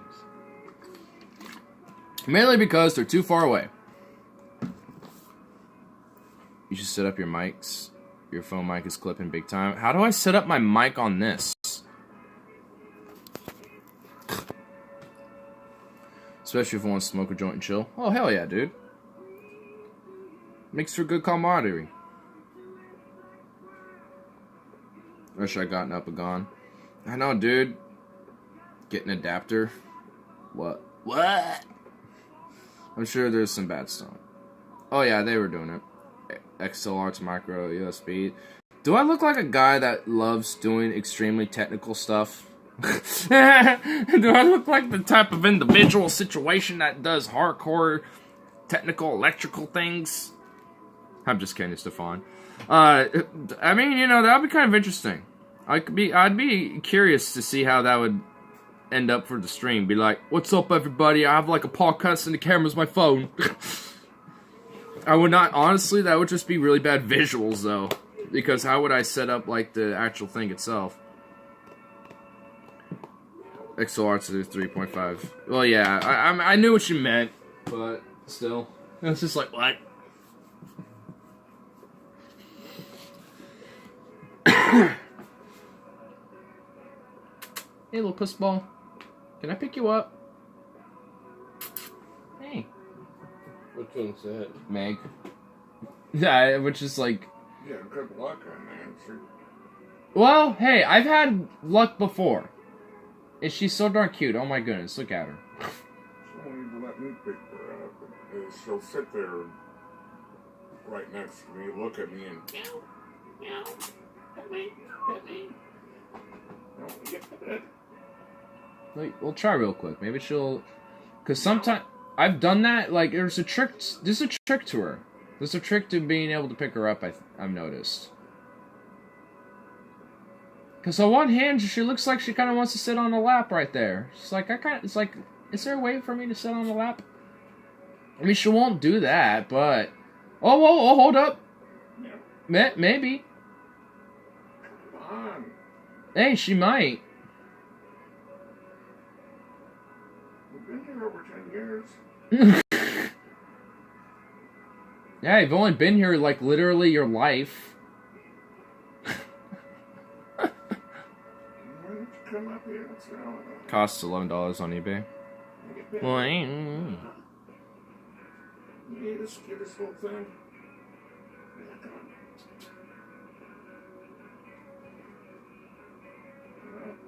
Well, thinking about it. she really is. Hey. Hi. Hello.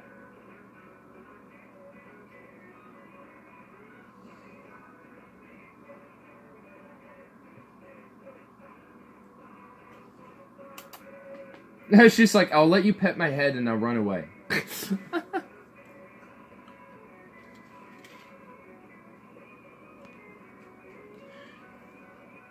you don't need sound, then just... It takes 2 adapters if you need to get sound also. What? Oh. I guess. Probably. Like sound out, like, what do you mean by that? Like sound as in like being able to like hear my phone go off, or hear like you got me. You broke me, Stefan. I have been broken. I've been broken, bruh. You've broken me. I've been defeated by just mere conversation. I didn't think that could actually happen, but it did. Like headphone output for your phone. Oh, well, okay. I was just like, what the fuck? I mean, I have Bluetooth, so I'm pretty Gucci on that.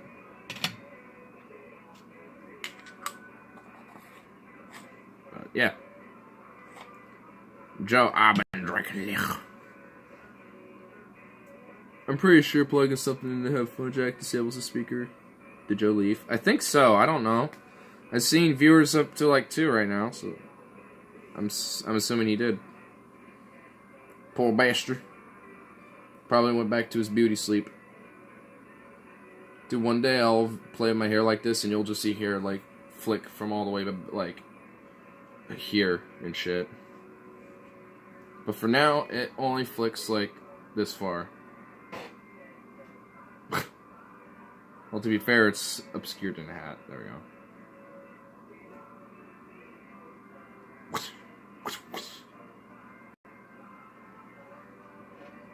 Look at bad. Currently got best 6 bottle. What the fuck? What's the current liquor you're on? None actually right now. I haven't really thought about what I kind of want to try next, honestly.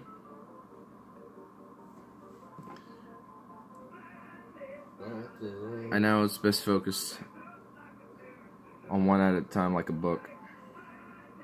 Yeah. Joe, I looked. What's going on? Oh my goodness, why is the truck been derailed? What's going on?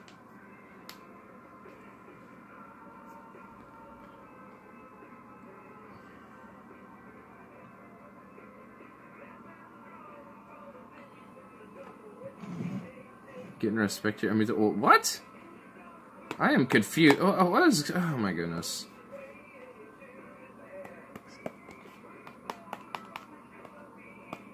I know. You know I'm confused. Is this purposeful? What's going on? I'm just sitting here just I'm just perplexed. How was everyone's 420? It was actually pretty chill. I'm partially celebrating, but yeah. You're the liquor, him the burrito. I am the damn burrito, sir.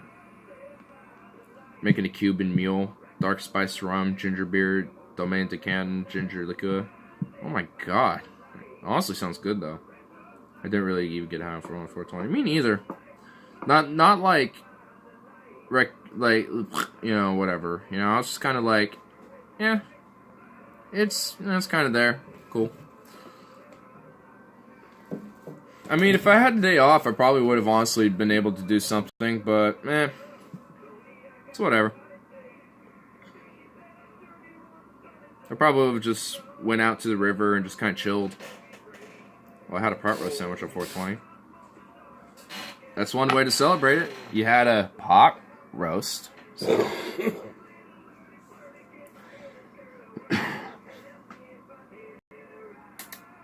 Hey. Goofball who's in perpetual state of terror, come here. She just like looked up to you and like meeped. She like opened her mouth but like barely made a peep. Like she was like she was just like asking for approval to go over or something.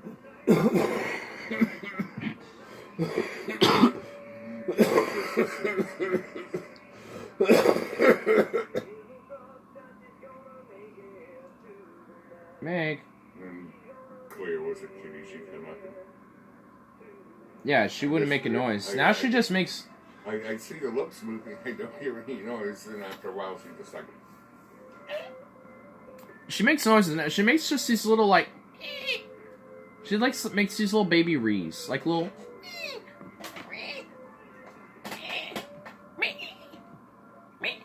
That's how Squeak's got her nickname. Yeah. I got 2 extra large a burrito and a pie for $7. Awesome. I found out at Walmart has Super True beer for some reason. Guys. Though the caveat is they have a shitty selection. Yep. Sounds about right. Would you try picking her up? I just pet her and she freaked out and popped her head up the desk leg here. Oh.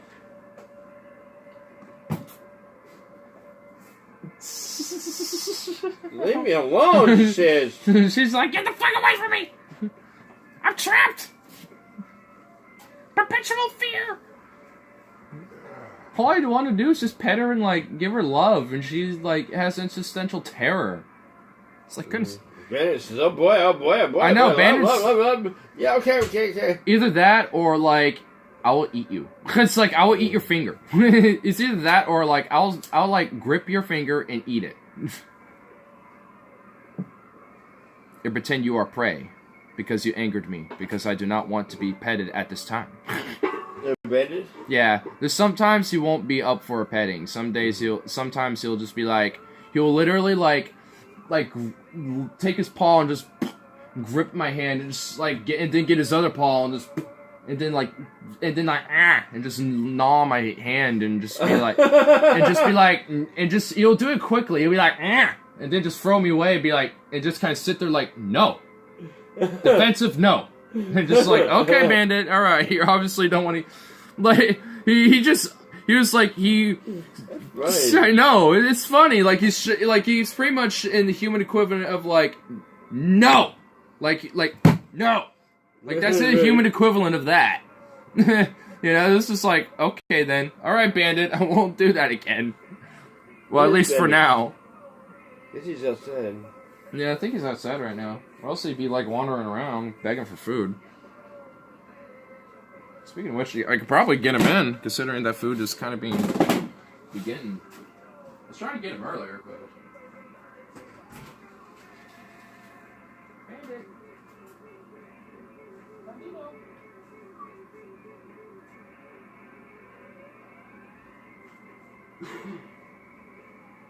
Bandito, you fat little bastard.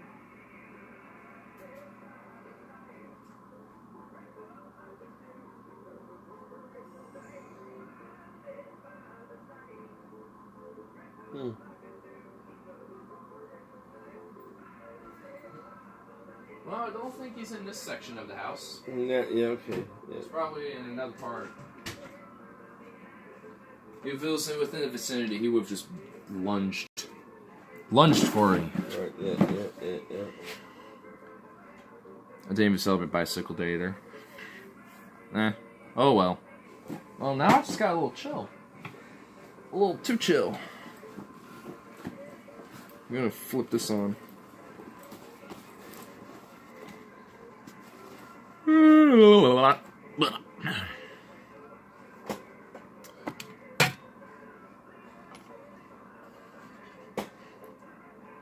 Yeah, I didn't even know when Bicycle Day was, so I didn't have an opportune moment to celebrate. So I was just like, well, I didn't celebrate, whatever. Didn't even know it was even a thing until then. Oh well, is what it was. I don't really like this flipped up. Flipping these back down. Don't like them flipped up.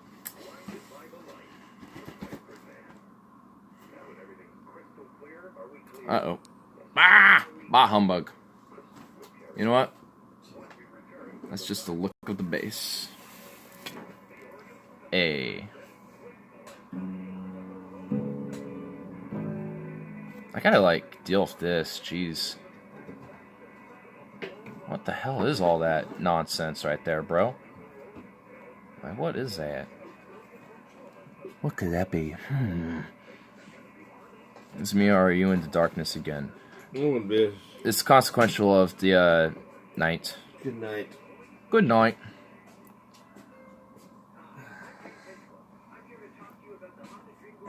Bandit nut. That's a bandit nut? Yep, this is a bandit nut.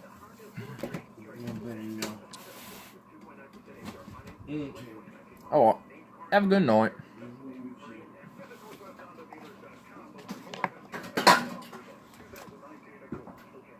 Bandit nutted on the guitar. Oh, no. No. Can we not? I'm telling you, cats are nasty.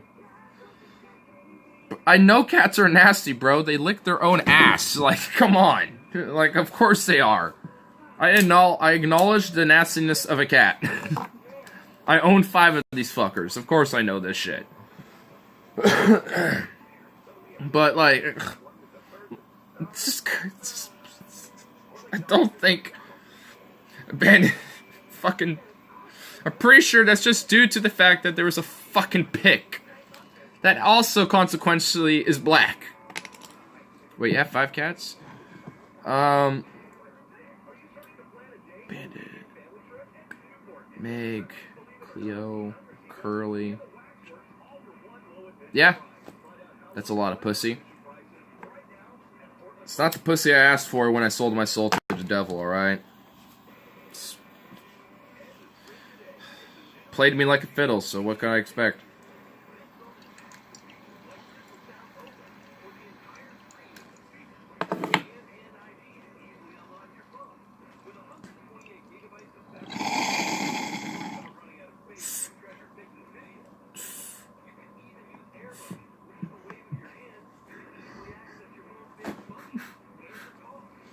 Five guys. In the words of Gordon Ramsay, the house must be fucking ghastly in terms of cat hair. Honestly, it's not that bad, but yeah. Yeah. I mean, 2 of them just basically sleep 24/7. 2 of them are outdoor and indoor. And one of them just kind of chills and does its own thing, wandering around and stuff in the inside. So, you know, like, they all just kind of stay in their own little spots. So it's all kind of in its area, but it still kind of gets around, you know? So, it is what it is. I mean, we got lint wars and shit, like, we deal with this. I could just imagine him going in your bedroom and scooping a fur ball up by slipping 2 fingers across your keyboard. Nah, honestly, the only cat that goes in my room is Bandit now at this point. Like, mainly because our dogs chill over in that side of the house, and they don't, and because they don't really cause any issues or any, like, until we recently just gave them a cut. They used to have like fucking fur mats all over the fucking place, but not really anymore. And once we when we did our last little like floor cleans and shit, we haven't had any like absurd hairballs on the floor like we have, because oh my god, like, man, getting those dogs cut really helped with that a lot. And so there's nothing really going on with that, but yeah, like Bandit, the only time he really comes to my room is just literally for attention. Like, Bandit is an attention whore. Like, I've been woken up at Bandit like rubbing his face against mine, like, meow, meow, and just like, meow, hi, I'm up, like, wake up, bitch. I wasn't joking either. People have problems with male cats nutting on things.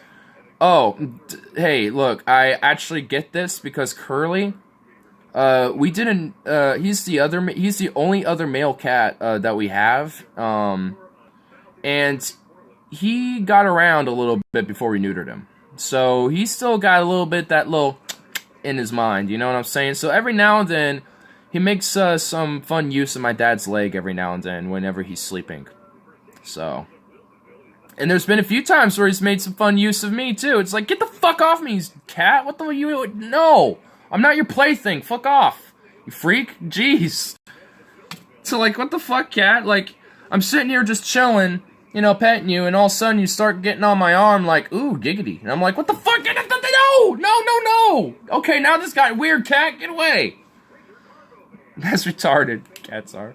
I mean, it's just like, whatever. I mean, it's just like a dumb, yeah, it is pretty a dumb thing for a cat to do. It's like, ooh, giggity. It's like, bruh, you absurd thing. I'm not, no. It's just like, no. What are you doing, cat? I'm not a female cat in heat, you freak.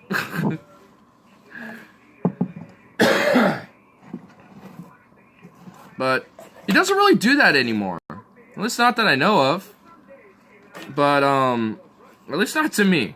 But I think there's been a few times where I've pushed him away from me pretty, like, vigorously to the point he's like, okay, no more on him. He's obviously a feisty one. Ferengi space Jews. What the fuck? The Ferengi are space Jews, though. For those who don't know, and it's absurd that you don't know, Ferengi is a race from Star Trek that are basically the anarcho-capitalist Jews of Star Trek.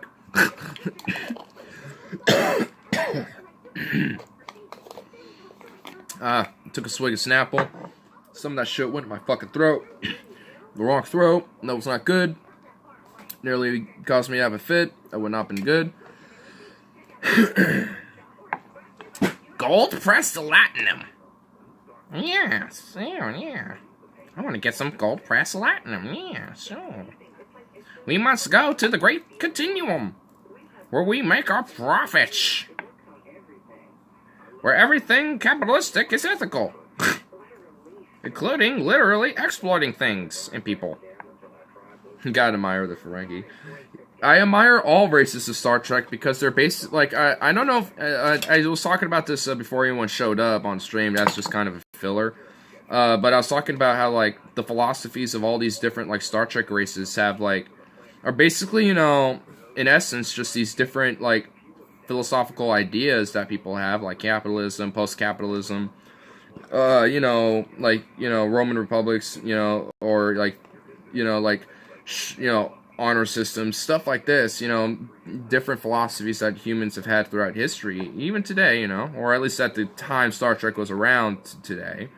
And it's very interesting because it's like, you know, like, I admire all of them because they're just essentially like a hyperbolic, or at least an over-embellished of all these different philosophies, and, you know, just put to their extremes, and just given, like, you know, a futurist perspective of that. And it's really interesting to see, like, these races that have basically evolved, you know, to up to this one, you know, galactic philosophy that they're instill. It's really interesting. That's what I love about Star Trek. It's just like this, like, if there is ever that first contact, you know, and we are able to have some form of communication, and, you know, granted, this first contact is probably well within out of our lifetimes, well beyond it, and you know, given that, like, I mean, potentially we could have an ability to have some form of communication, some form of it at least, to establish it first, you know, and then from there, you know, who knows what could, you know, be achieved. And I think, you know, one thing of what I love about Star Trek is that it's really it really just opens that idea up a little more. It just opens up, like, the Pandora's box of different ideas and theories and ideas of what, you know, different alien races could potentially, you know, have in store. I mean, of course, it's very anthropomorphized, you know, because all these alien races are very human-like, you know, and to a very massive extent. But you know, on another level, you know, it's become its own thing, which, again, it's really interesting. Ever read Sagan's Contact? You know, I've read parts of it, but not the whole thing. I have the book, though, but I haven't read the whole thing, though. Sometime I'm gonna eventually just sit down and read the fucking thing, but I haven't read the whole thing yet, though. I read, like, a little bit of the first chapter, and then I was like, huh, okay.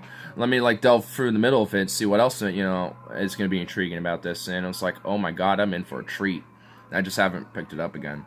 So, yeah. It's definitely a book on my list of shit to need. Oh my god, fuck. I got so many books I need to read. I don't even know if a list is even a good idea. I need to just pick one up and just read and just be like, alright, I'm done with that one. This one now. I just got his last book, Billions and Billions. Ooh. Sort of a memoir. Damn. You know, last time I was at the bookstore, I was trying to see if I could find a Stephen Hawking book, but like, I don't know, and it's just, I guess none was, like, catching my eye. Like, there was one I was trying to find in particular, but I never found it at Barnes & Noble. So I'll just look somewhere else. It might be just somewhere else, maybe. Or I could just find it online and buy it there. I forgot the name of the book right now. I know what I was trying to find, but I'm blanking on the title of it right now for some reason. But I know, like, when I see the book, I'll know what it is and I'll get it. But, I mean, right now I'm just blanking on the title of what the book was right now. I don't know why, but it just escapes me.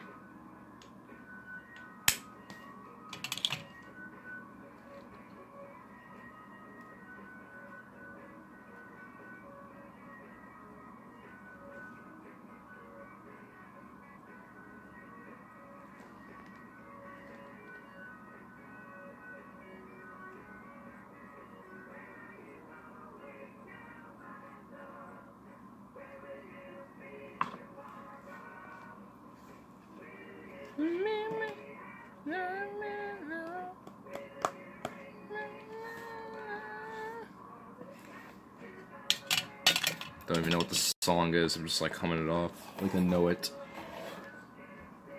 Little punks outside, probably. I tried to get him, but just didn't. He'll be right back here in a second. Oh, yeah, I know. I know how he is. Bandit!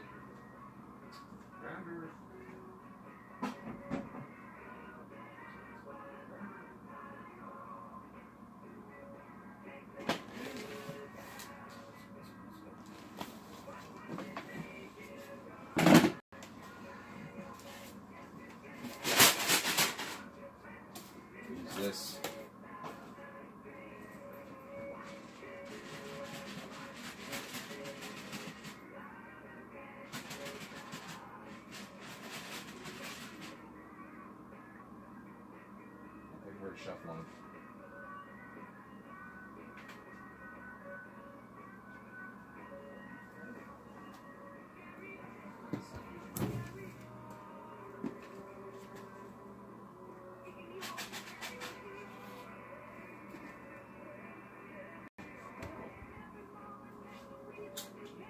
Just like pop out by now. Oh, there he is. There you go. Yep, there he is. I'm like, where did he go? He normally would be here by now, and then he just runs in between my feet. He was waiting for the moment to pounce. There you are, Benders. Aw, what a big boy. Let's go meet this little furball. Call signals and I can introduce genius. Get you to come when it's I call your Nega. time. Usually you're front and center. Yeah, it took you a moment. It took you a minute, huh, fat boy? Oh my goodness, buddy. Oh my goodness. Oh my goodness. What? It's going ham. See what Solar Eyes looks like on poor Bandit. Well, lights him up at least. Yeah, what does? This crazy filter. Look at this insane filter. Look at that. Whoa. Okay. Yeah, I love this filter. It's awesome. Well, here, let's light him up. Oh my god, yes. Hold on, let me flip it around again. Hold up. Get me the effect. Solar Eyes. You can't even see him. Poor Bandit is unseeable. Whoa, that is just trippy. Whoa. Dude, there's... Okay. If I'm ever tripping, remind me not to have this solar... Like, have that crazy effect on.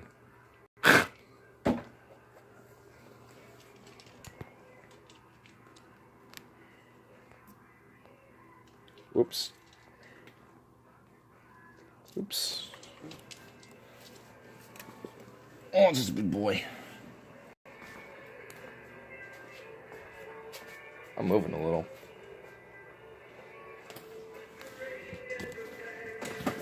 Ugh, gonna sit right here now.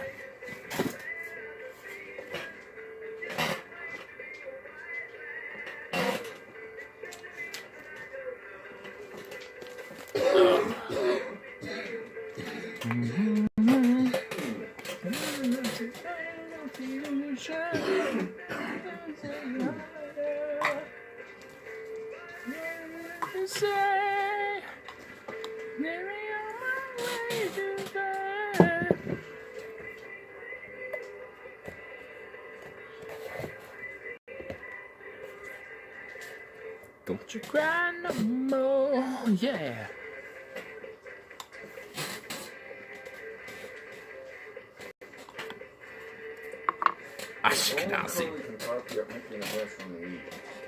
Ashkenazi Jewish genius. Sounds like it sounds like it should be like a song or like an album or like a band. Why not make it all three? We are the Ashkenazi Jewish genius. This is off our album Ashkenazi Jewish Genius. And this is our song also Ashkenazi Jewish Genius. I don't know. That would just be a really, really terrible band if it ever existed.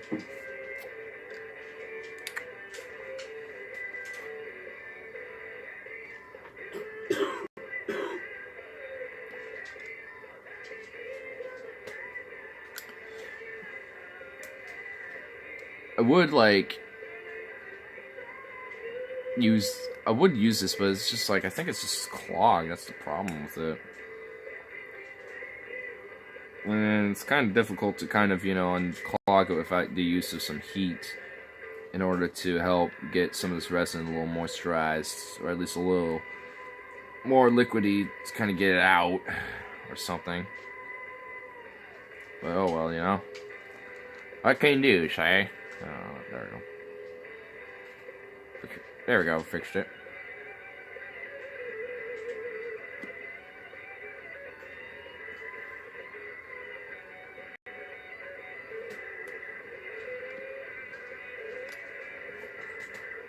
Still has like a little bit of weed resin's taste to it.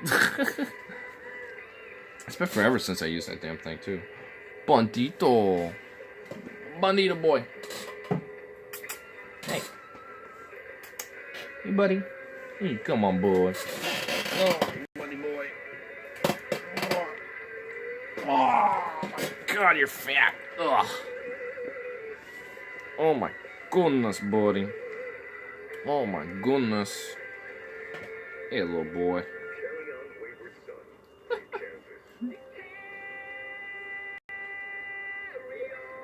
He's just like, ooh. Yeah, what's with that look, man?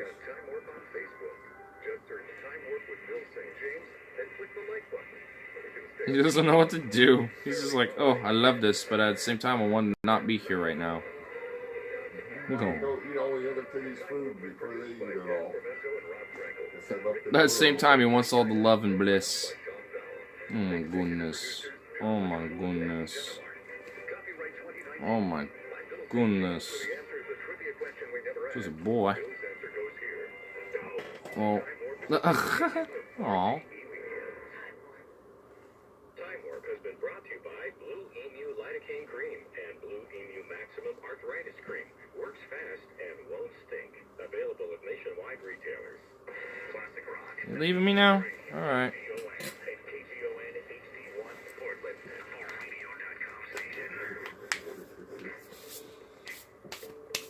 Take a bandit still shit. Ice, ice, baby. Ice, ice, baby. Ice, ice, baby. Ice, ice, baby. Ice, ice, baby. My name's Anilla. I plagiarized this riff.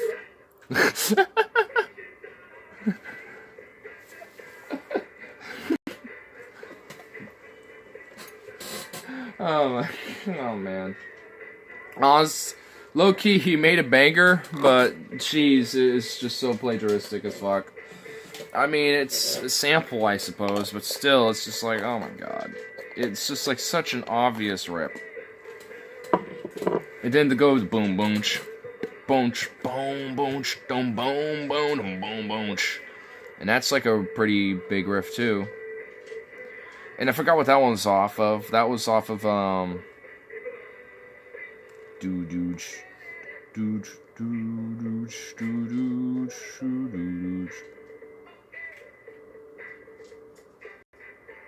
Oh, what was it called? No Sleep Till Brooklyn. I just remembered it.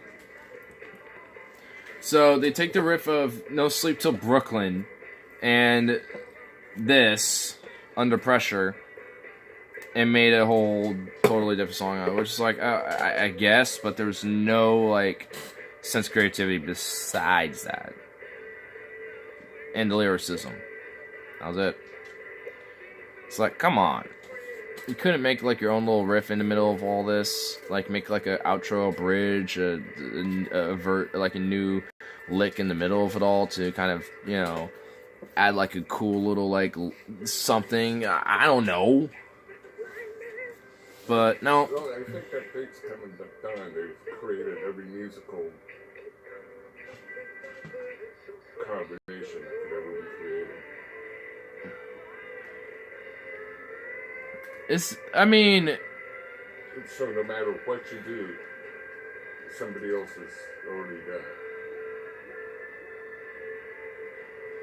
You can do it on different instruments and stuff, but every physical possibility of music has. I'm not sure if it's been done yet, but they're saying, oh yeah, by this year. well, like around 2000, they're saying, yeah, by I think it was 2010 maybe, or yeah, because I don't think like that that's. every musical combination that can be done has been done. I mean, I no know. matter what you do, even if it is original, somebody else has done it.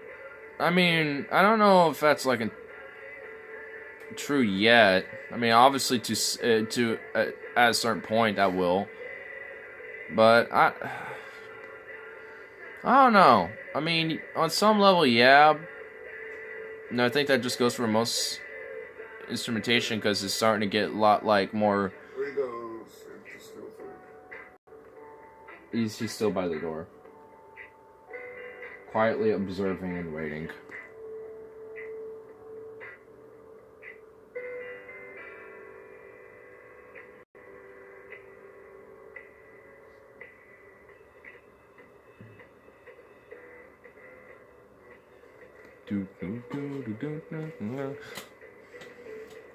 I like this one. It's cold night, night divides day. Try to run, try to hide. I'll do to the other side. We're gonna through to the other side. We're gonna do to the other side.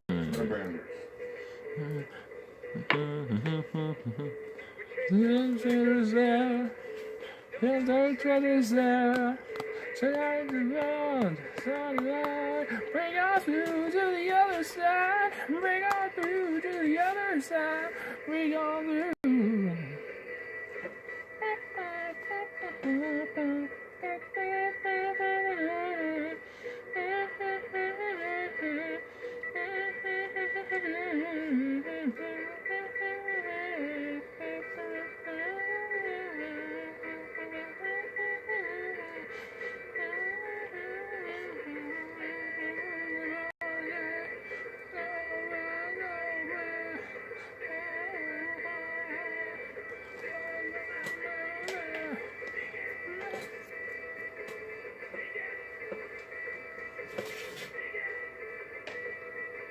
I could just imagine back in the 70s fucking Wall Street bankers having coke binges to this song.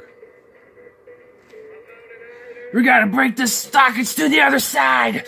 Ah! Bring on through to the other side! Bring on through to the other side! Bring on through... Wow!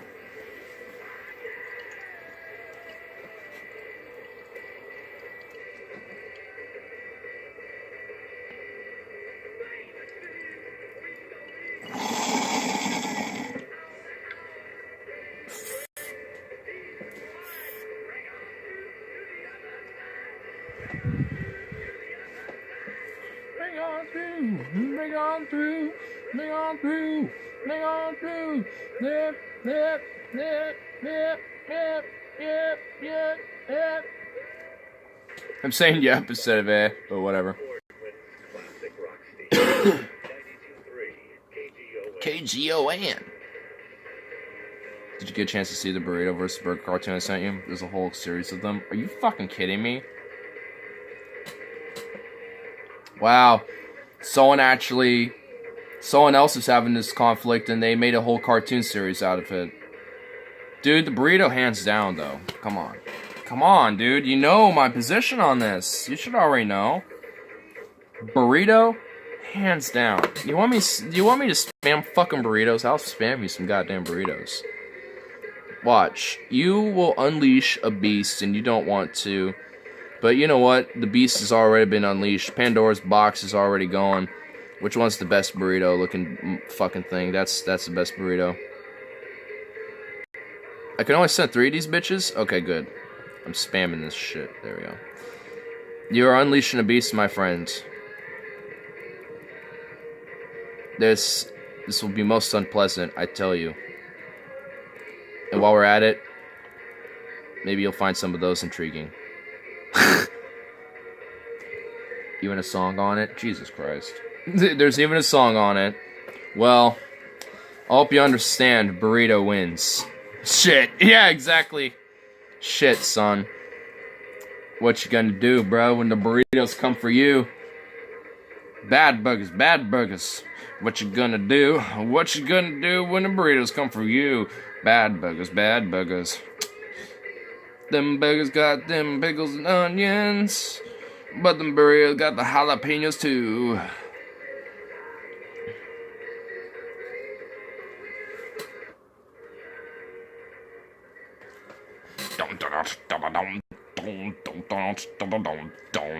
Jesus Christ. Wow, you went to... Okay. Okay. Okay. Oops. Oops. Oh, I'm accidentally malfunctioning shit. Hold on. Take that. Okay. Okay, that's how it is.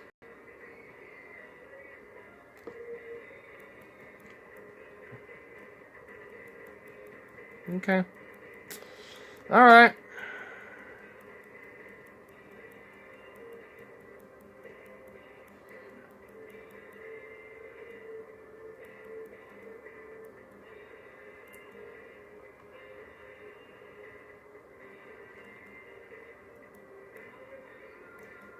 More, yeah, okay.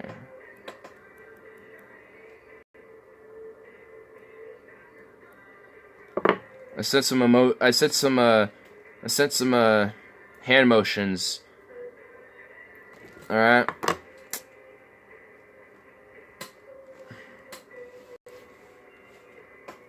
My burrito chopping ass. Burrito chop? I'm doing burrito chops now, sir?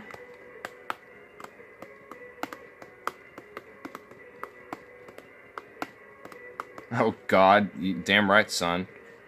Damn right, son.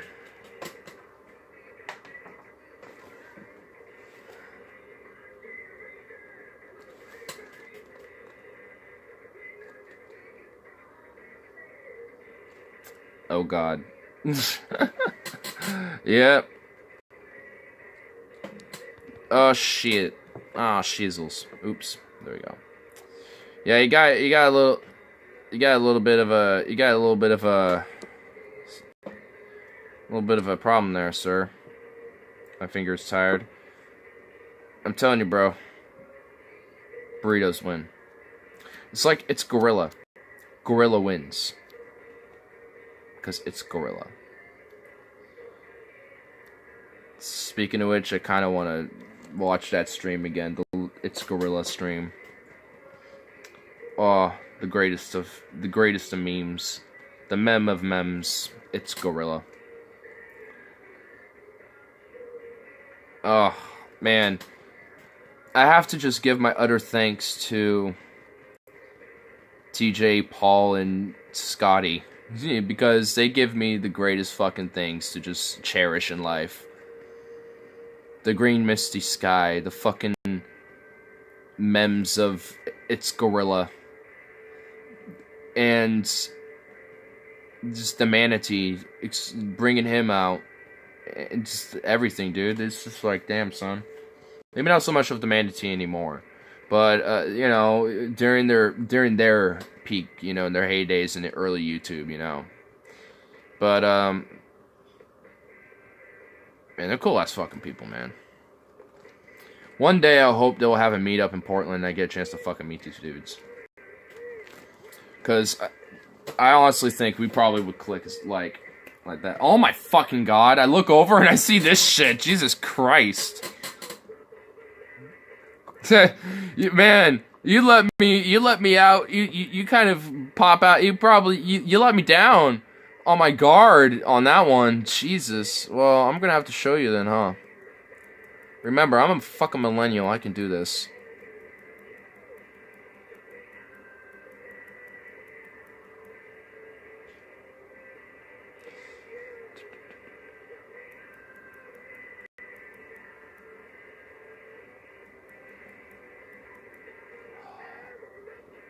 Oh, I found a way to make this easier.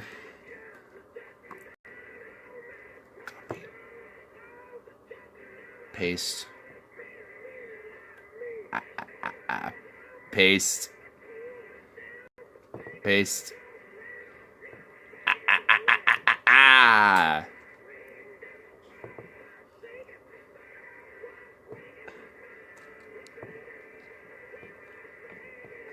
Damn. Was that more? Pretty sure that's more rows. I guarantee you that's more rows. I'll do it again, damn it.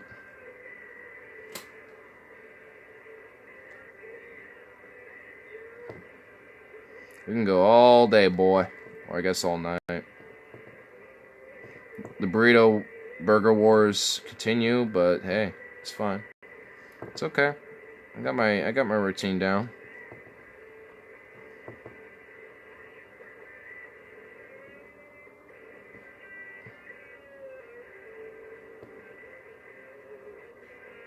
Come on, work. Come on. There we go.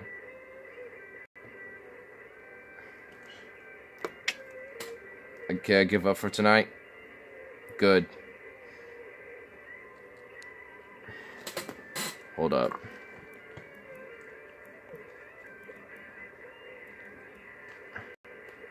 Burritos win. That's what you get, bro. Burritos win. Them burritos win. I have manipulation in the chat now, boy. Remember that now. Well, I mean, I always kind of did to some extent. But now, more than ever. And it's awesome. I cherished this glorious moment of authority. Oh, my sense of authoritarianism. Authoritarianism going on and getting stronger.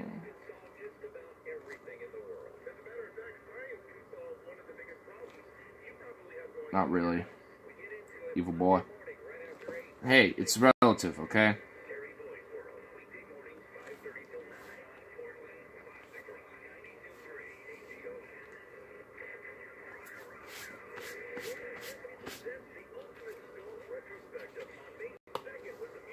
Boom.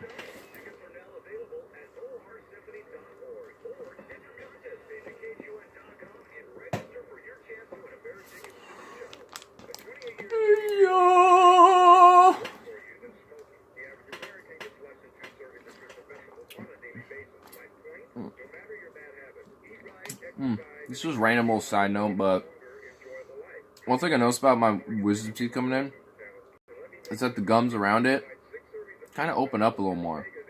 I was eating a chip while at work, well, I guess, you know, a couple chips, I guess, and one of them got kind of lodged in between my gum and my fucking wisdom tooth, and it was like, what the fuck? And I you know, kind of went in there, took some shit out, and I was like, damn, son. I had just a tiny little chip bit inside my gum and my fucking wisdom tooth. I was like, oh my god. Oh, this would have been a nightmare. It would have been a nightmare if I didn't deal with that. And already it was because, I couldn't, move my jaw a certain way. I also would, start jabbing into my gum. So I had to, grab a toothpick and I was like, get out. It gets worse.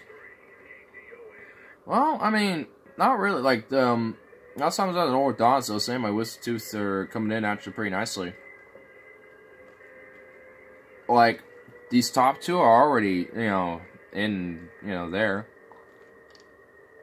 Huh? Yeah, they're in, doing fine.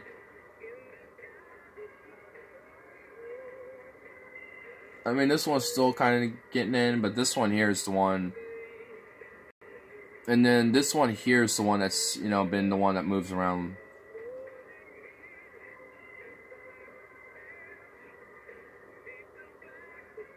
But it's almost in. It's almost fully in now. Which is awesome, actually. It's, cool.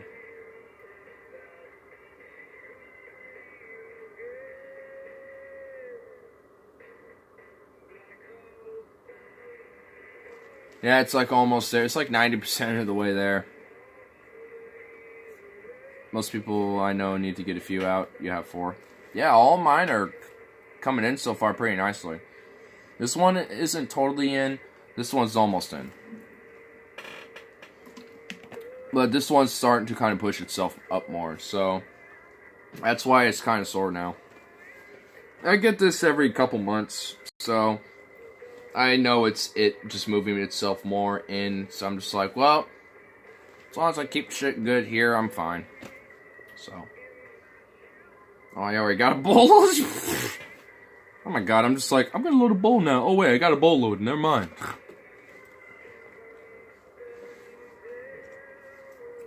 But I'm just gonna let it sit on there for a bit anyway.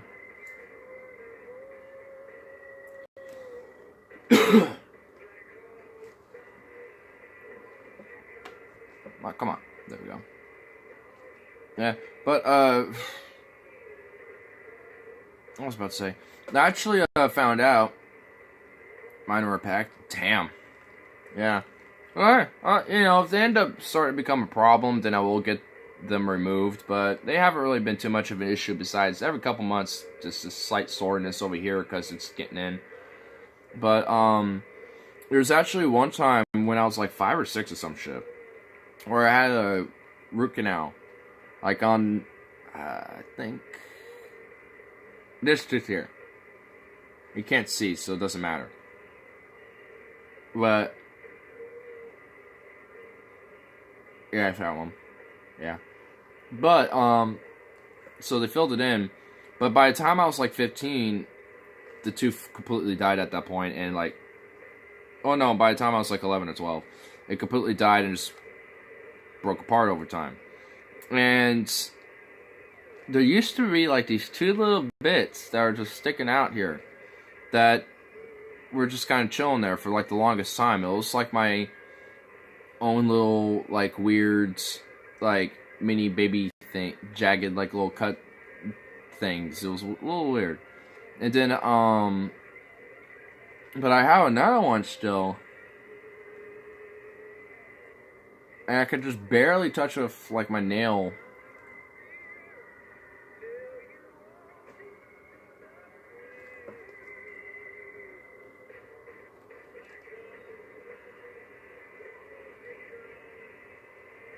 Am I saying shit? I'm pretty sure I just saw some shadow go like up and down of maybe something over there. Oh, I think I see what it was. It's a crane fly. It's sitting on the wall of the...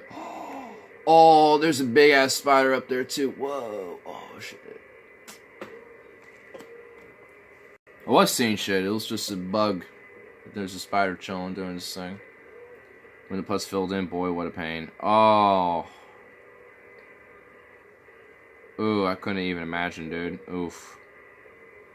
Oof.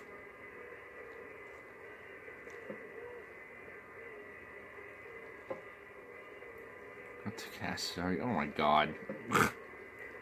What's it to you, boy? What's it to you?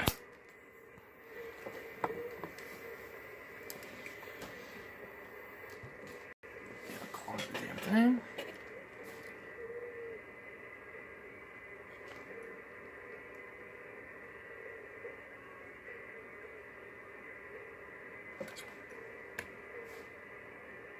Boom.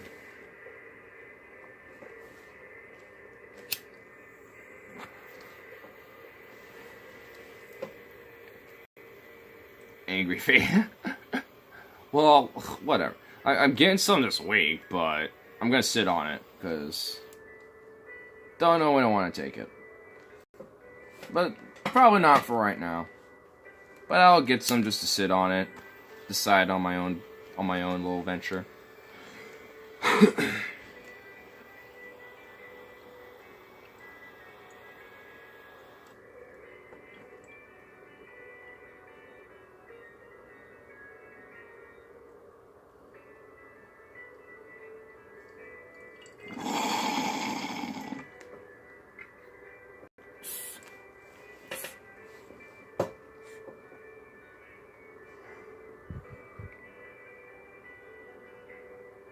I got a joke earlier. Carl asked, what's your favorite cocktail? Oh, I never even answered that. I don't even really have a favorite really yet. Because I haven't really, I don't really know, any of the, specific names for certain ones. Like, my favorite right now, I don't have a name for, or don't know of it yet. That's just a pineapple orange juice mixed with tequila. One of my friends, that's, his go-to. And now that's basically my go-to if I don't want to get a whiskey.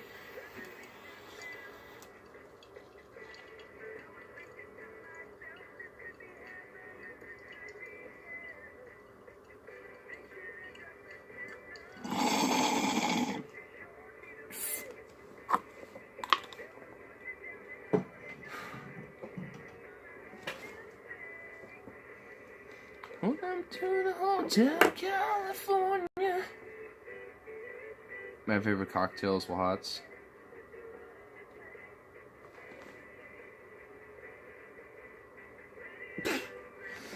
Oh my goodness. Joe, you depraved mind. What are you doing? How dare you, sir? I have some weird suspicion that Stefan may or may not have, like, been like, yo, on Suzuki's stream, there's this old fella that likes you.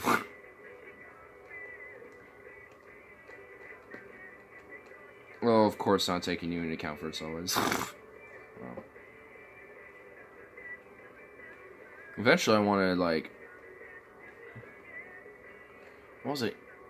Controversial Balkan opinion. Make Turkic Hellenic again.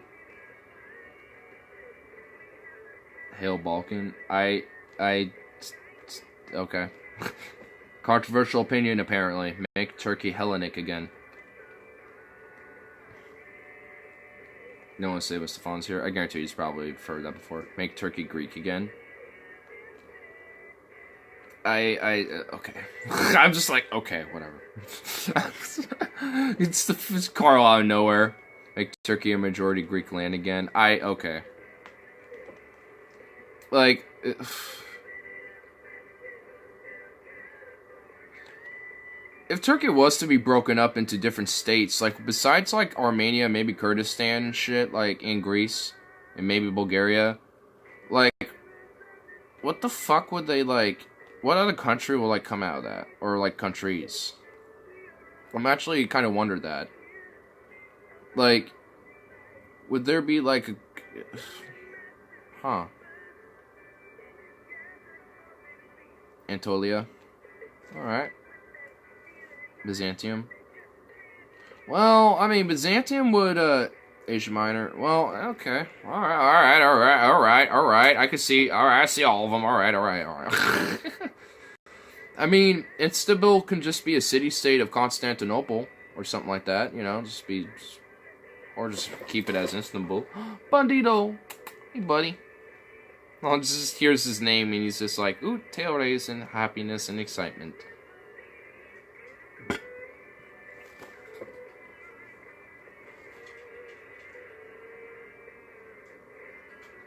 Yeah, so I guess Anatolia, Byzantium, alright. So about like 4. So overall, Turkey could, I guess, be split up into 5 different states. During classical antiquity, modern Turkey, the known Anatolia was inhabited almost entirely by Greeks. So, well, I mean, that makes sense considering the expansionism that Alexander did. So, you know, and then with that expansionism came, you know, them also, you know, integrating it over into those regions and moving in. The Turkic peoples and tongue came from westward Central Asia with the Mongol Empire.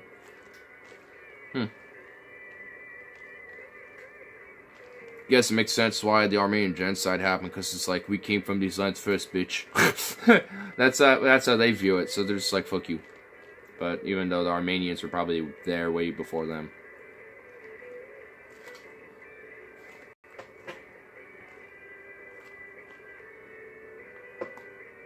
Little bandito.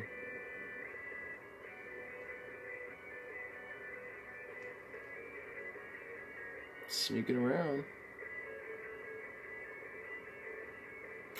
Hey, buddy. Wanna come over here? Yeah.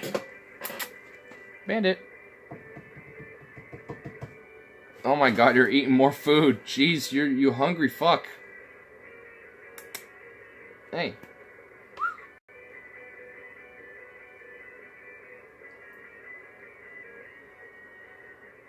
Well, now he's getting some water. Man, this cat is a real goof.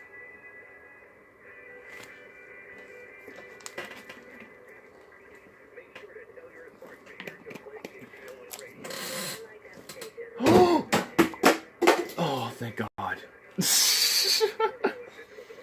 It didn't go in, and it almost hit Bandit. Poor little bandito. Oh, Dios mío, cabrón. Oh, Dios mío, cabrón. here.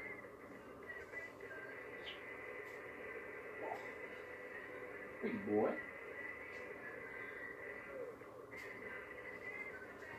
Oh.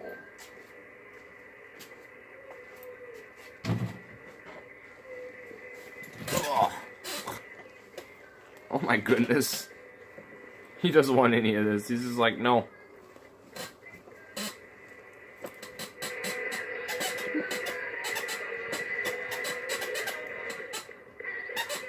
That's a animation.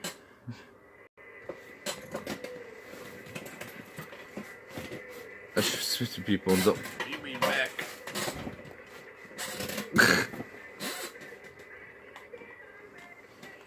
Proceeds to be on my past live streams, reading on the past live chat. Oh, Kabir Gilwag. Oh my goodness. Whitey's. Oh my god.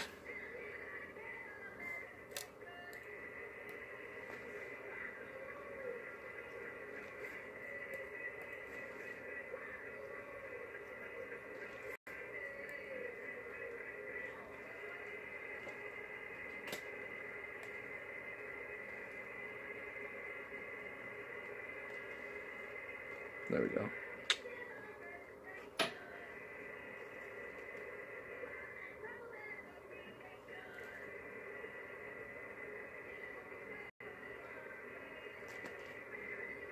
I think I got to see him with us first. He's a nice looking guy.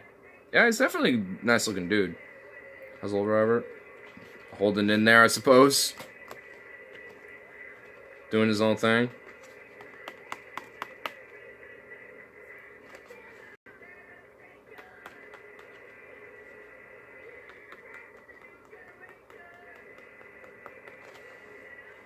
How's Robert? Like 65 or 66? 66. He recently had his birthday not too long ago.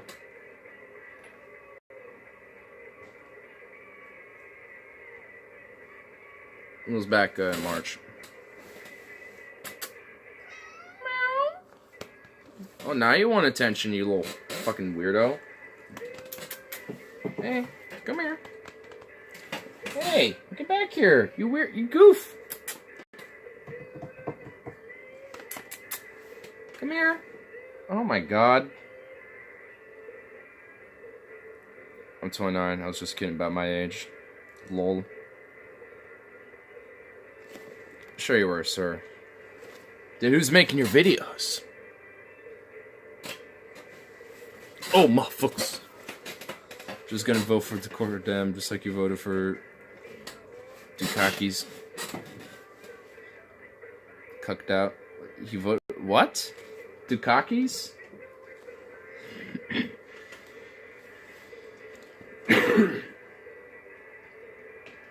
Utter confusion.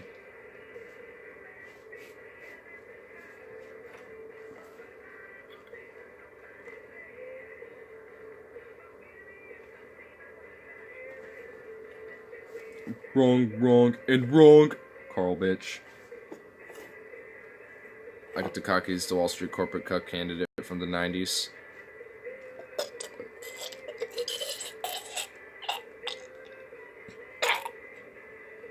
Had about it. Oh, photo app that made him in the tank. Damn. Cheese.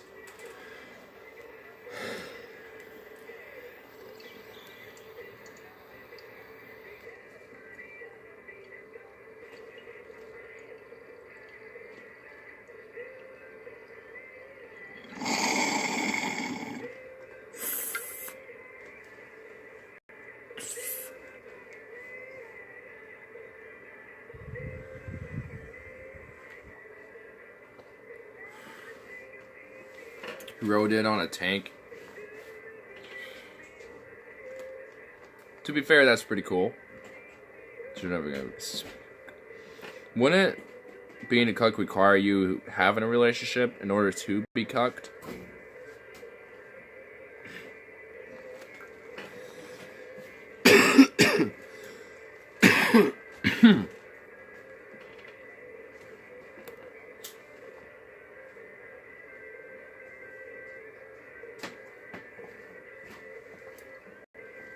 alpha male, boy. Oh, damn, son. Damn, son. He took a picture of him standing in command as Coppola. I clicked on this. The media ripped him for it.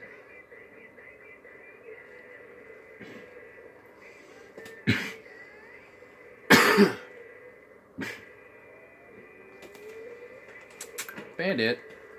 Oh my god.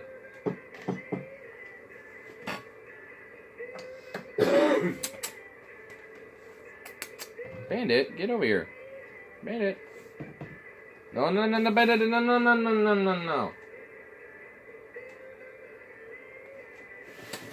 I'm gonna go get him. Before it starts getting in a fight for cat, get over here. What are you doing? You're just like, what the fuck? Chase you down, kitties. You're like, eh. You're like, eh. Meh. Oh. There we go. Well. Do I need to get the collar leash out for you? Damn, son. You need to make sure you got a handle on your cat.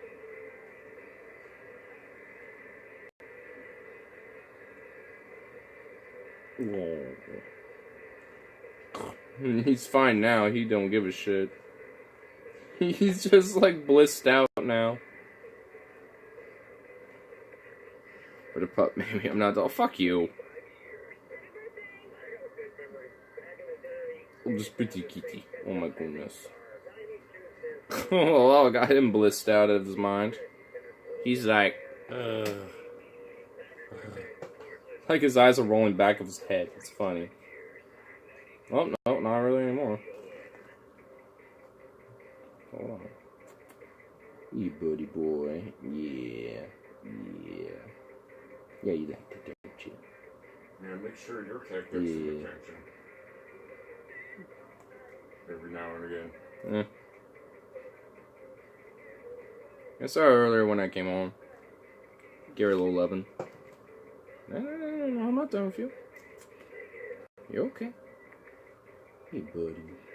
Make sure it's speaking of litter boxes. And here it's about ready to explode. What are you doing? What? He's like, yeah. Alright, I'll let you go. Have fun.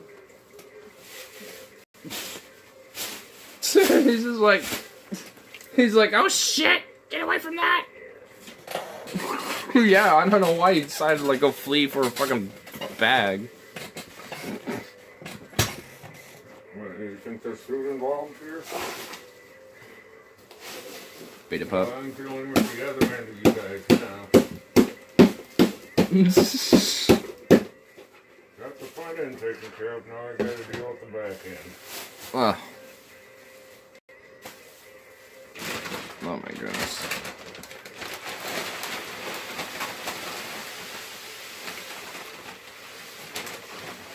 Oof.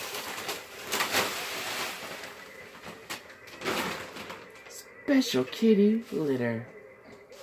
Oh my goodness. Special kitty. Beta pup with a TYT tattoo. Who? So, okay, so this isn't me then.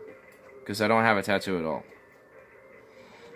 I want one, but I want to get one at some point, but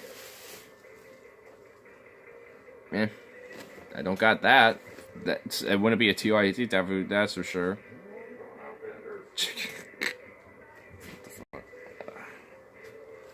JK. You better, bro. You better, bro. You want to fight? I love you, Joe. I definitely want that out. Ooh, that was a good pop. Oh.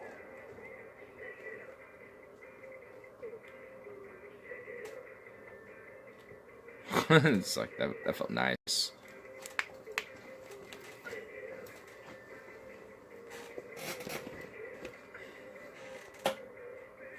Joe, how was your day? You got him all quiet now, sir.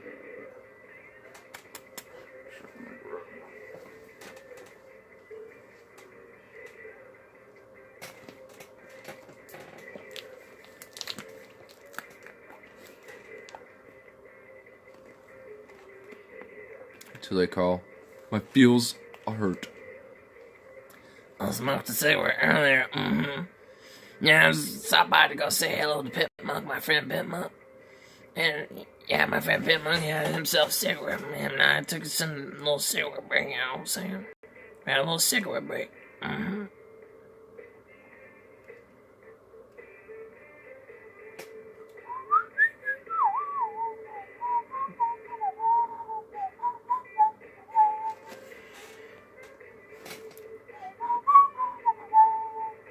I was hungry, but all the food places are closed.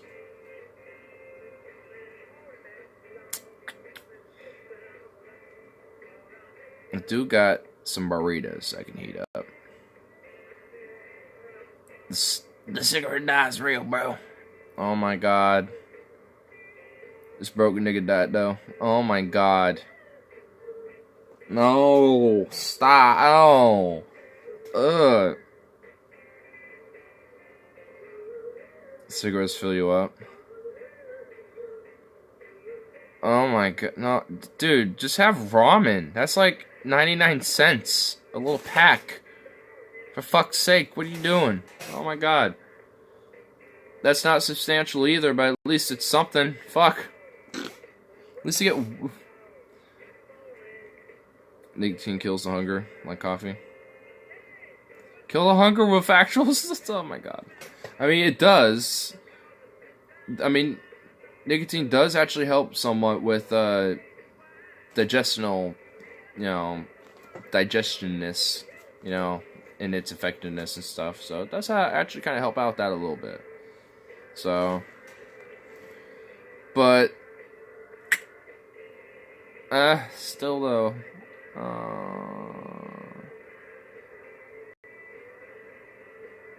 like, dude, like, ugh. Like, I can just never, ever fucking light one of these up, dude. I can just never do it. Oh, God, look how Robert fucking just slobbers that fucking shit up, dude. Ugh. God. Ugh, I kind of feel uncomfortable touching the fucking thing on that alone. Ugh. Ugh, my goodness. Like, I spliff it every now and then, but god damn, that's just awful. Ugh. Imagine overpopulation in the future. Jesus Christ, no.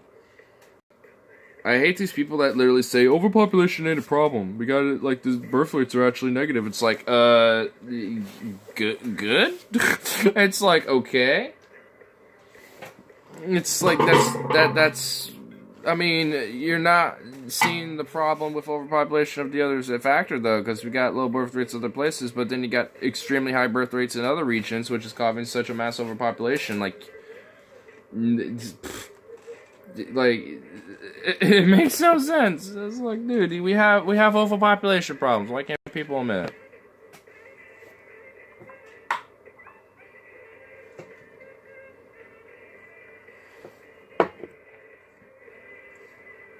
Like, we got 7.5 fucking billion people. Like, sure, like, the Earth in itself could potentially sustain more. But that's if humanity actually was being cooperative with its own fucking ecosystem. Birth rates are negative in Europe and Japan, South Korea mainly. Okay, yeah, and they're pretty high or steadily increasing everywhere else. It's their generation's fault, not the boomers. Oh my god, don't even do the generation blame bullshit. Every generation had a part of it. Yours did. Silent Generation did. The greatest generation, whatever the fuck the one was previously before that, did. Like, everything built up into our current paradigm. Like there's... like, I mean, it's not just ours, or just yours, or, neithers, or whatever the fuck. It's, it's all been built up over time, into this type of systemic paradigm that we have now. Like, the Great War led into the Treaty of Versailles, which led into the Second World War to the way it did, which led into the Cold War, which led into the Soviet Union falling the way it did, which led into the paradigm that we have now. Like, come on. Like, every generation has a part in this. It'll be sick if someone will stand at nurses to point out Italy on a map. Damn, son. Damn, son. Oh. Hate to be the guy, but a little bit of a roast on... Jeez, but... I mean, whatever, but, you know, like... It's like, whatever, it's, you know, it's not the point. But the point is, like, every generation has played its part in this... into how it's happened. I don't... Whether one played more part than the other, it doesn't fucking matter. At least not to me. At least to me now is dealing with the current paradigm that we have now. Regardless of what built up to it, we have to deal with the problems that built up to it and try to get solutions and advocate for those solutions to change it. Which is kind of what I'm doing by doing this a little bit, is advocating publicly on a platform like this, you know, different ideas of change. And just different ideas and philosophy and perspective. According to research, 74% of American Latinos don't know where Israel is and have never heard of the Holocaust. I think that just goes to a very poor education system and how fucking broken it is, which has been led into the paradigm over time by multiple generations of this country. So, it's not just the boomers' fault that's poor education is how it is. That generation, I'm part of it, but not everything. Fuck American education, I agree. Fuck it, it's terrible. It's garbage. Not even like the universities, the colleges that every average Joe people can go to are even good.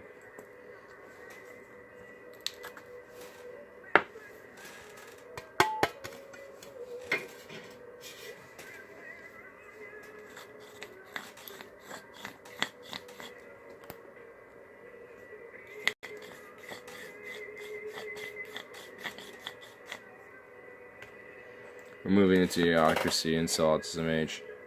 Moving into it? I kind of want to correct you and say we're in it. If I may respectfully do so. I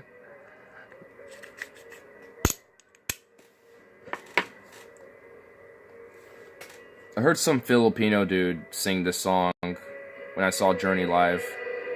Whoa, whoa. Just want to point out that randomly. Think about it. A smart woman who's educated, has one child, if any. Don't want to trailer parks, have 7 women, have 5 men. All men have violent criminal records.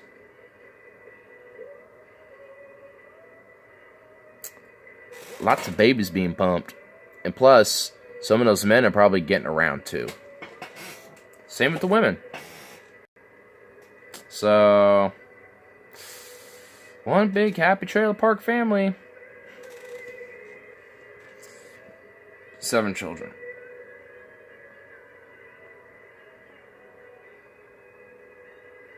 Ugh.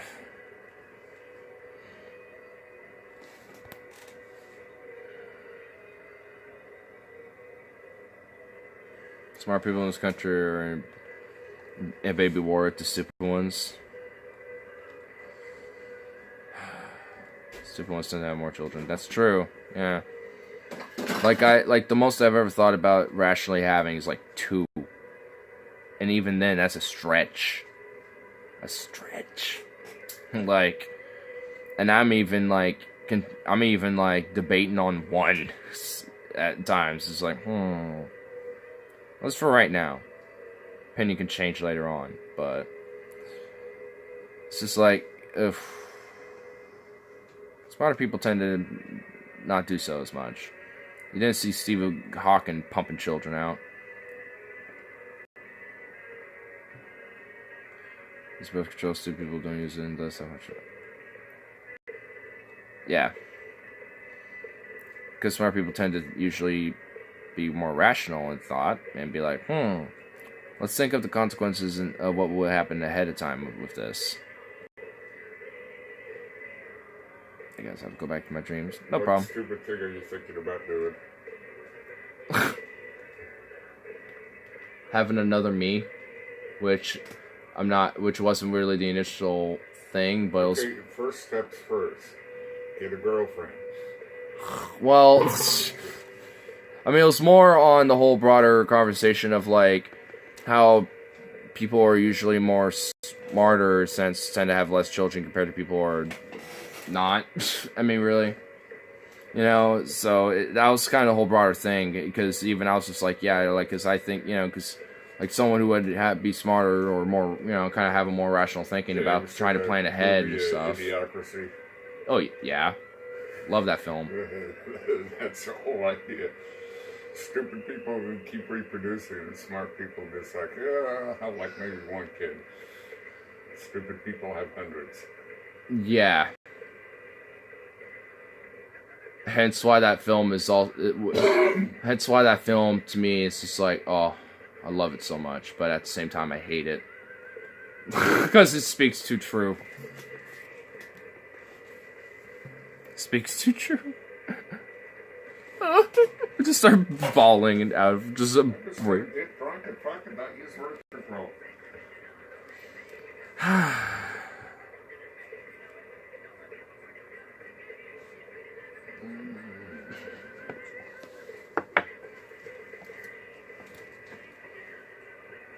I think I'm quite literally having this slight moment of existential dread of the. I think. Oh man. Man, dude.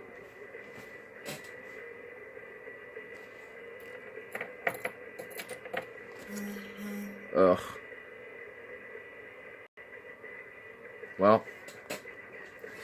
What to see to plant for the outro, huh? All the dumbs reproduce and all the smarts don't. Smarts wither, the dumbs continue.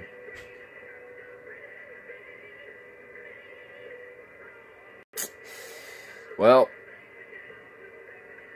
we're just down fucked, aren't we?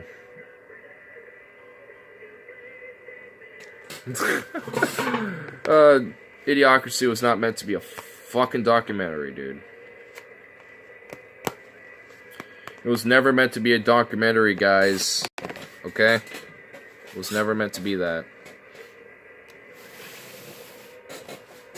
There we go.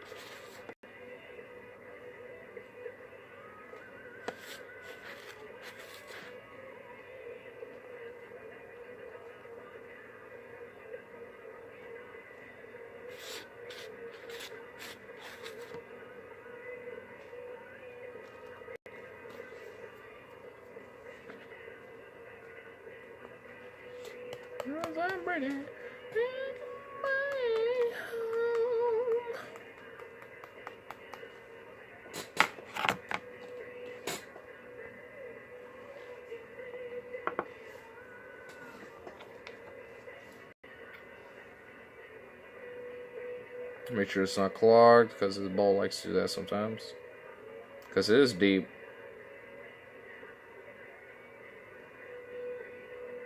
Alright, there we go. Oh, convenient time, Volbis, I tell you what, buddy. Convenient time to demand me go take a piss, buddy. Body's like, hey, you gotta do that. Right, I'm about to do an outro and smoke a bowl. Perfect. You might see me dance a little. We can dance when we want to, and you leave your friends behind. But if you take your friends, then they better go dance, or else no friends of mine.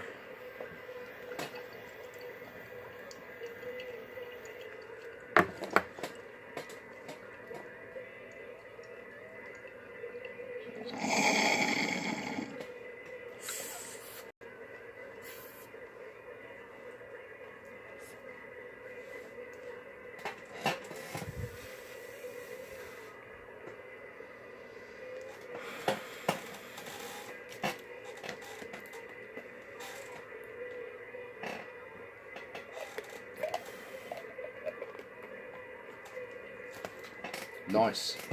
Well, so I was like, where the fuck is my little cover thing? Alright, well. Well, I'll end it for tonight, y'all. So, peace out.